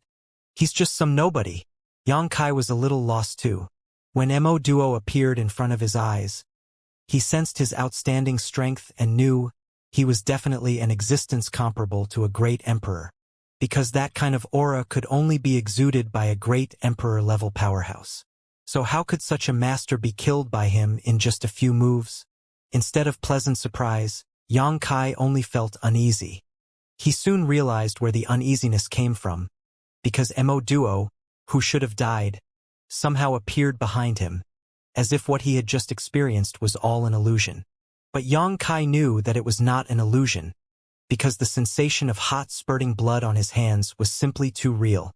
Mo Duo, who was standing behind Yang Kai, spread his arms and demon chi flew out from his fingertips, gathering rapidly and condensing into a cage, attempting to capture Yang Kai alive. Yang Kai naturally did not stand there waiting to die. Facing a strong enemy comparable to a great emperor, he decided to use his trump card. Ding! With a soft ring, a small and ancient-looking bell appeared in Yang Kai's palm. The surface of the bell was engraved with various patterns of mountains, rivers, birds, and beasts, while it gave off a primordial aura. Mountains and Rivers Bell. With Yang Kai's current strength, it was still a little difficult to drive such an emperor artifact, but this was the strongest means he could use at the moment. When the bell tolled, Mo Duo frowned and the dark demon chi released from his fingers shrank back. A gap was suddenly revealed in the almost completed encirclement, and Yang Kai reacted by quickly leaping out, tossing out the mountains and rivers bell just as he turned around. The little bell enlarged rapidly and directly moved to cover Mo Duo. Mo Duo looked up and attempted to withdraw, but to his surprise, he found that everything within the coverage of the small bell was sealed off, and it would cost him quite a price to escape even with his great strength. Hong! Before he could use any abilities, the mountains and rivers bell engulfed him. Yang Kai rushed forward with a solemn face and slapped the mountains and rivers bell furiously. Guang! As the bell chimed loudly, a visible sound wave spread out from the mountains and rivers bell. The demon kings, who had come to complete the encirclement, were all propelled out by this shockwave and fell to the ground like birds who had their wings snapped, overwhelming consternation and confusion filling their faces. Those demon kings who were slightly weaker even coughed up a mouthful of blood, as if they were struck by lightning. As for those demons who were still besieging and suppressing the South Barbarian clan nearby, they could not bear the terrifying power of the mountain and rivers bell at all. All of the demons, including the demon great generals and the demon generals, turned into dust as the sound waves swept across them one after another. A single chime of this bell wiped out tens of thousands of enemies. Yang Kai was not delighted at all though, because Mo Duo, who was confined in the mountain and rivers bell, burst into a blood mist right after he was suppressed, and the uneasy feeling in his heart became stronger and stronger. Interesting. Who are you? You're not a barbarian. Mo Duo's voice appeared strangely from behind, his tone firm, and his body seemingly uninjured. He seemed to have an immortal physique that could reconstitute completely after exploding into a blood mist. I told you, call me father. Yang Kai retrieved the mountain and river bell, turned around and examined Mo Duo with his eyes. Mo Duo either did not care about his disrespect or was just too lazy to argue with him, instead choosing to examine Yang Kai closely again. After a while, a realization dawned on Mo Duo and he asked with interest, which great world are you from? The abilities and treasures that Yang Kai displayed were obviously not compatible with the ancient barbarian race. Therefore, Mo Duo assumed Yang Kai was just like the demon race, a foreigner who came from a different great world. Yang Kai ignored the question and simply returned a grin as he quipped, so you just look strong but actually aren't. After 2 exchanges, Yang Kai finally found a clue about the demon saint in front of him. He was truly an existence on par with a great emperor, but he could not fully unleash his power right now. If that wasn't the case, Yang Kai would not be able to cause a ripple in front of him even if regained his full strength. Bao Qi was right. Mo Duo must have paid a heavy price when he came here from the demon realm and was weakened somewhat. On top of that, the world-destroying black brilliance that he unleashed earlier definitely consumed a lot of his strength. Therefore, the person who Yang Kai was facing right now was just a guy who had the attributes of the great emperor but could not fully exert the power of one. This was somewhat similar to his own situation. You answer my question first? Mo Duo looked at Yang Kai seriously, as if he was just chatting with him, not facing an enemy. Yang Kai answered, I am Shaman Yo of the South Barbarian clan. Mo Duo shook his head and stretched out a hand to Yang Kai. Come to my side. I can give you what the barbarian race can give you, and I can also take you to visit more great worlds, which is something the barbarian race can't provide. Yang Kai sneered. and pointed his dragon claw at him. "Get out of this land with your people or all of you will perish." Mo Duo sighed, withdrew his hand, looked at the huge pit, and remarked faintly, "Those who are still struggling are your clansmen, and they are about to perish. Your threat is meaningless." Yang Kai replied viciously, "I will avenge them." Today, 300,000 warriors of the South Barbarian clan were killed in battle, so the demon race must pay at least the same price in the future. Mo Duo smiled lightly. "Perhaps, but not at your hand. You can't escape while I'm here. If I want to leave, you can't stop me." Yang Kai grinned, revealing his pristine fangs. Mo Duo began to lose patience and no longer wanted to waste time on talk, directly pushing the demon chi in his body instead. For him, Yang Kai's appearance was just a novelty, and inviting him to join the demon clan was also just an excuse to study his power. Since this boy did not agree, he could only be destroyed. Mo Duo raised his finger casually and a dark energy ball suddenly emerged at his fingertip and began to rotate. With the injection of Mo Duo's demon chi, the energy ball rotated faster and faster. Although the size remained the same, its power grew greater and greater, and an astonishing aura began radiating from it. As he gently pointed in Yang Kai's direction, the energy ball at his fingertip immediately shot towards him. Yang Kai kept smiling without showing any intention of dodging. Mo Duo frowned slightly at this sight. Just as the energy ball was about to hit Yang Kai, a subtle force fluctuated, and Yang Kai's figure suddenly disappeared. Teleportation. Mo Duo's face changed slightly as he immediately looked over in a certain direction before sending out a palm strike seemingly towards the empty air there. This attack looked ordinary, but in reality was able to shatter space. Vaguely, Mo Duo heard a dull grunt, followed by the resounding voice of Shaman Nyo that reverberated throughout the whole world. "The demon race will pay the price for today's scheme. All demons will live in fear and anxiety from now on." When this voice faded, Mo Duo could no longer find any trace of Shaman Nyo, leaving only his words echoing through the air like a curse. Mo Duo's face sank a little and snorted softly after a while. If he was at his peak, even if his opponent executed teleportation like just now, he could still pull him back from the void. But the truth was just as Yang Kai guessed. Even though he was a demon saint, Mo Duo could not unleash the strength a demon saint should have now, and there was nothing he could do about facing an enemy who had such exquisite space techniques. Everyone heard Yang Kai's declaration before he left, including the 100,000 or so remaining demons, and the few hundred barbarians who were still alive and fighting back. Shaman Dang was among these survivors, but he was bleeding all over his body while fighting several demon kings. No part of his body was intact, while one of his arms and one of his legs was already missing. Beside him, only a few barbarians remained standing, but it was just a matter of time before they were slain. Hearing Yang Kai's voice, Shaman Dang grinned victoriously as he ignited his remaining vitality, casting the life sacrifice as he faced his death.